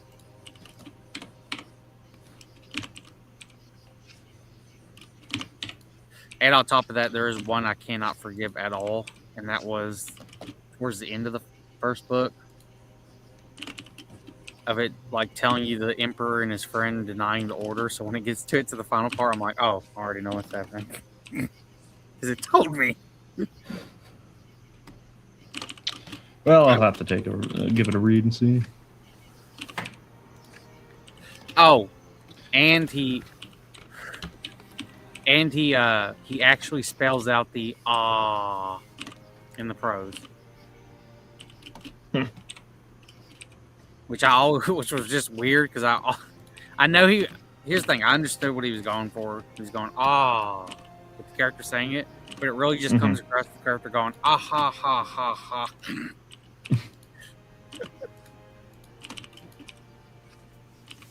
That's how I always read it.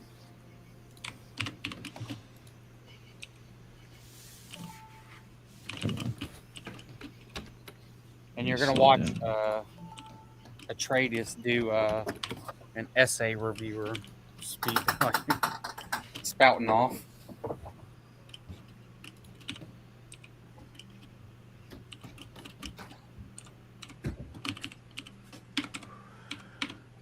Let me. Excuse me. Let me find my phone. Where did I put it? Look for my phone, doggy. Oh, bullshit. Bad doggy.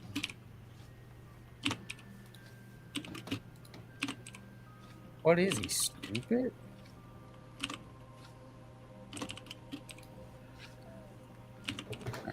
This shouldn't be hard to find.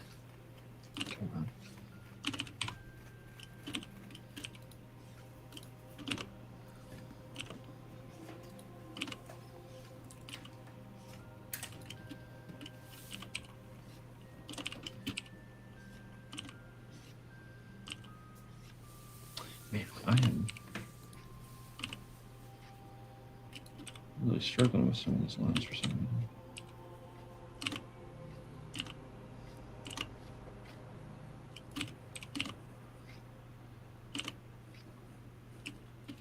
This one should be it. Let me.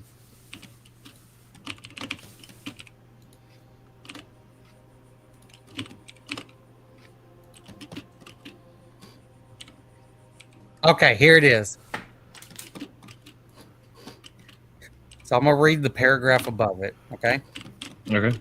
The Harkonians have hindered and hounded and hunted me for the last time. He thought they are dung. They are dung heaps with the village provost mines. That is exactly how it reads. Here I make my stand, and he thought with a touch of sadness, I must rule with eye and claw as the hawk among lesser birds. Unconsciously, his hand brushed the hawk's emblem on his tunic. To the east, the night grew a faggot of luminous gray. I don't. Then seashell opalescence that dimmed the stars. Yes, a faggot of luminous gray. I think there is another way that term is used, but I can't. It's very obscure. I can't remember what it is, like what it exactly translates to. Yeah, for me, I was just like, I know faggot and like mean like bundle of sticks back then, but like, I don't know how. And it's supposed to be the smoke because it's supposed to. I think also. Yeah, it's mean, also a cigarette. Well, that's fag.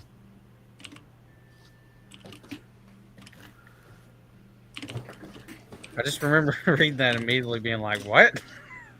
Yeah, England, where burning a fag is not a hate crime still. Or unless you put it on Twitter, then you'll get arrested. It's like, honestly, officer, I was just having a cigarette. Also animated, I showed Frederick Bloodborne. Oh yeah. Soon he'll have to join the hunt. And then realize the final boss is you fighting your friend. Yeah, I never got into Souls-like games, honestly. It's just like I'm an animator. I do the same thing over and over again, like on the daily. I don't need that in my video game. Listen, you tell me you don't want to punch a pig in its ass? No, I really don't. I just let you know, Frederick, that is one of the the farming methods, is to find the pigs, stun them, and then fucking you do the animation behind. What? Yep. All right. They I'm no longer this gonna roll play this attack is game. what it's called when you parry them. It just so happens that one has to be done from behind. Their asshole is. Also loving that game where depending on what helmet you equip the big fucking pyramid metal one and you go down the ladder, it fucking hits every one of them. Because it actually added collision to it. Does it have a sound effect? I know people have like either edited sound effect over, or is that in the game? Because that'd be really funny if it's in the game. I think it has a sound effect, but I think people edited over a louder, Oh, okay. more slapstickal one on it. But it's also been like a while since I played Bloodborne.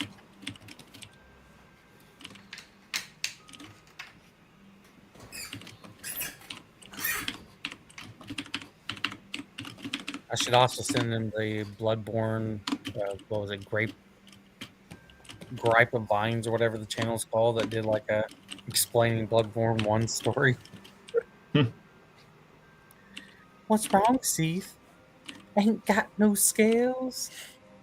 You just Are you talking Bloodborne or Dark Souls? Dark Souls. Why do you keep on calling it Bloodborne? No, I was saying the Dark Souls Plague of Gripes video.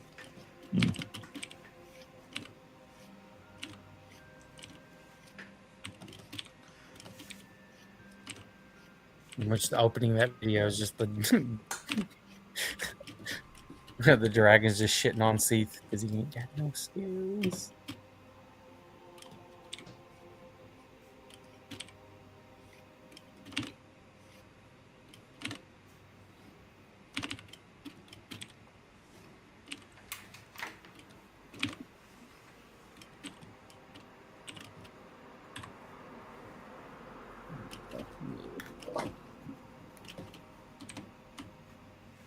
On my first fucking look up on Dark Souls is that video.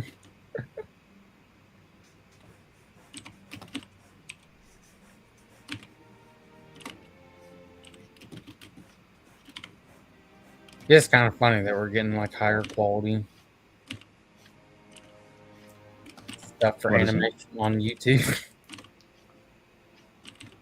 Higher quality stuff on animation on YouTube, Yeah, just like shows and stuff like that.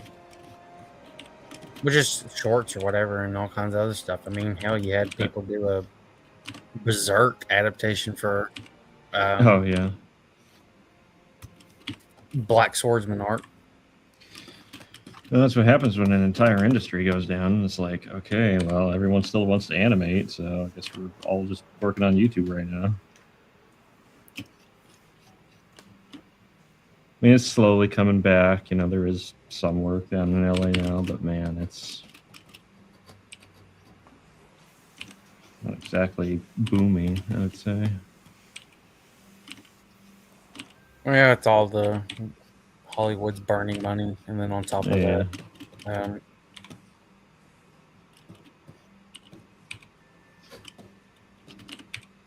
Hollywood's burning money, and on top of that shit, you end up with the union strikes, which fucked a lot of that stuff up on these people. Yeah, and a lot of it didn't actually, especially for the animation guild. I know, like a lot of the stuff that they were asking for, just like they dropped. So everyone was out of work for like 2 years for pretty much nothing. Well, it's because they started the union or like their strike at the worst possible time when it was like during COVID, and a bunch of these execs were greenlighting a lot of garbage, to be honest with you. Yeah. It was giving them like the perfect excuse to be like, oh yeah, shit can this.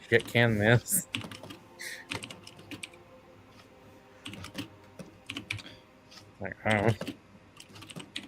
Maybe not the best time. Well, that would have happened anyway, I think. Regardless of the strikes, I think that they would have canceled a lot of projects anyway. What was preventing them? It's not like they had the money anyway. I mean, they did greenlight Velma for 2 seasons. That was a celebrity pushing it through. You know, that's What was see, that's the Kaling? problem. Yeah, that's the problem. Is the industry is hinged on external forces. It's essentially like get an A-list actor or whatever in on your little project or whatever, and then they basically run the show, because if they pull the plug, if they drop out, they're like, yeah, I'm not doing this, then that's it. So you have to cater to them, basically. Well, So she it's was not also creator-run. she was a writer on The Office. I don't know if she's a A-lister. I've never thought like What she now? wasn't even an A-list on her own show. So But she was a brown Indian woman. I think that was the bigger pull, is the DEI lever, because she was a woman. You can't question. Well, not just a woman. Yeah, a brown Indian woman, and she had like a good background. Like she'd worked on multiple shows. The Office is like one of the all-time best sitcoms of all time. She was working on that, so like she did have credentials, but man, yeah, she just came to freaking feminize the hell out of it. Again, it had no reason for existing. It was like, what's the point of this? And everyone saw it, like literally everyone was just like, why? What's the point of this? This isn't funny. This isn't. That's because they gotta take your childhood stuff and then like make it disgusting, nasty ass jokes. Yeah, she goes to meet her father in not a brothel, but a dance, a strip club at one point, in one of the episodes. The heck. See, this is kind of the issue I have with like quote unquote adult animation. Is it's like, okay, this is the kind of stuff like middle schoolers find funny. This isn't even like mature. Like why are we like calling this mature humor? This is like, I had to deal with this crap when I was teaching, at middle schools.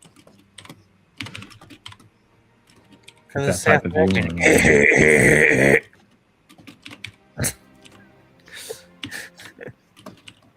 Yeah, I don't get it, man. Actually, one that did look really interesting that I have been wanting to watch, very Mobius inspired, it looks very like a French comic or something like that. Scavenger's Reign. I still haven't watched that one. That one looks interesting. Scavenger's Reign. I have not Yeah, watched that I don't either. know if it's good for sure, but I heard good things about it.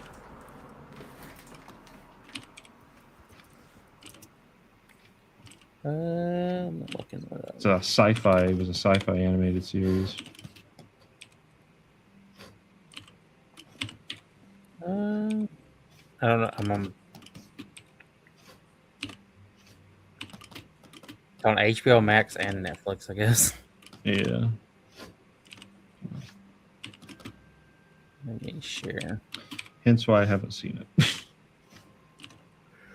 'Cause I don't have either of those.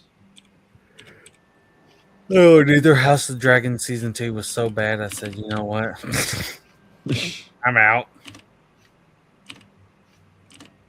I couldn't believe how awful that fucking season 2 was. And I felt so bad because I was like hyping up Frederick over here. Oh gosh. Because I know the Well- original, I know the story, and I was like, I know what big moments are coming up, and it never got there. No, but we all trusted it because the season 1 they pulled it off. They did. I mean, they're terrible choices like the freaking black people playing the Yeah, the freaking Valyrians. white skinned Valerians is just ridiculously DEI in your face and insulting. But the performance of the king was very good. They brought back the feeling of the original Game of Thrones and made us trust it again, trust Well- the name again, and then rug pulled us the season after that. Another thing that they were doing in season 1 is they were trying to adapt more from the book and like visual. So like the Kingsguard actually had white cloaks. They didn't have white armor in the show. They were at least trying to give us the white cloaks. They're at least trying to make the houses actually have their skin colors and shit. Season 1 was really, really good, man. It was jaw-droppingly good, like the old school Game of Thrones season 1 to 4 when they were going live. Like everybody was crazy. However, there were changes there, even in season 1, that made me go, uh-oh. Yeah, the Changing casting. it where the gay, God, I'm blanking on his name. Anyways, Rhaenyra's gay husband, where he gets killed in the books. He gets like gutted in a fucking fair, and instead they change it to, oh no, they faked his death so he can go away, be with his lover or whatever, and that creates a problem later on because as long as the Ryder's still alive, he has a connection with his dragon, so someone can't ride his dragon. Anyways, here's this Scavenger's Reign. Blind Descent. Well, don't stop myself. I'll rant about that shit. Scavenger's Reign. Okay. Yeah, definitely see the style. Mm-hmm. No, it looked really cool.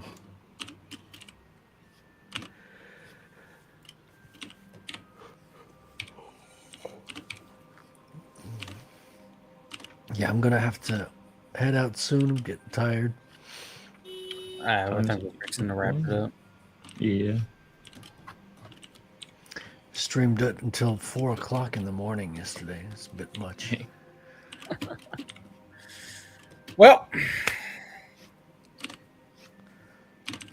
I think it's time to wrap this up. Let's see. I got one side done and just under half of the other side done. So not too Sweet. bad. That's a good amount of frames, honestly. I'm pretty happy with that. That was overall about 28 frames of work done. So that's not bad. That's actually quite a few frames for cleanup. Oh, you're going away quite diligently there the entire time. Man, it's been funny because, like, you know, working on the comic, you know, I've been like, some days I'm barely able to do like an hour and a half of like inking on the comic, and I'm just like, I'm done for the day. Like, I can't do. Then I get to like clean up and animation and stuff like that, and I'm just like, it's the same thing, right? It's just lines, right? But it's like, I can just go forever. I don't know what it is, but boy, do I like it. It's probably similar to when I'm writing. Coming up with the first draft can be exhausting and even sometimes miserable, which is just supposed to be the fun part. I'm crafting the story, you know.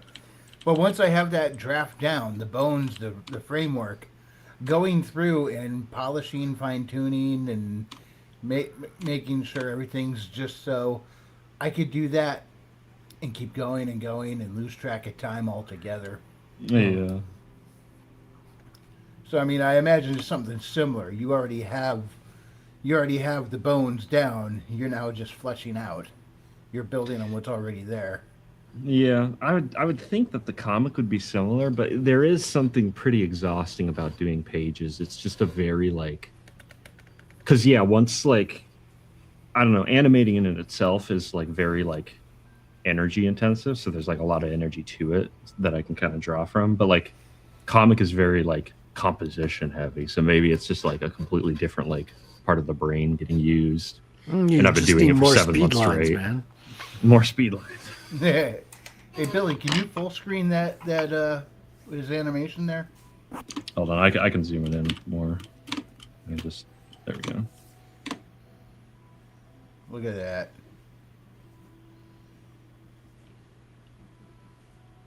And if you look really close, you can see long guts. I like the movement of the eyes.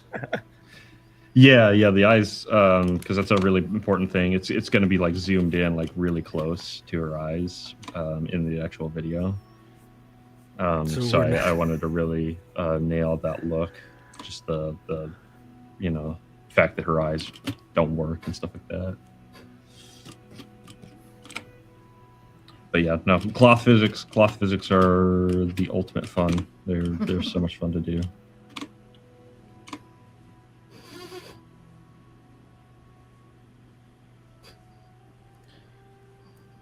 Oh, but yeah, I'll keep cleaning this up and see what it comes out to.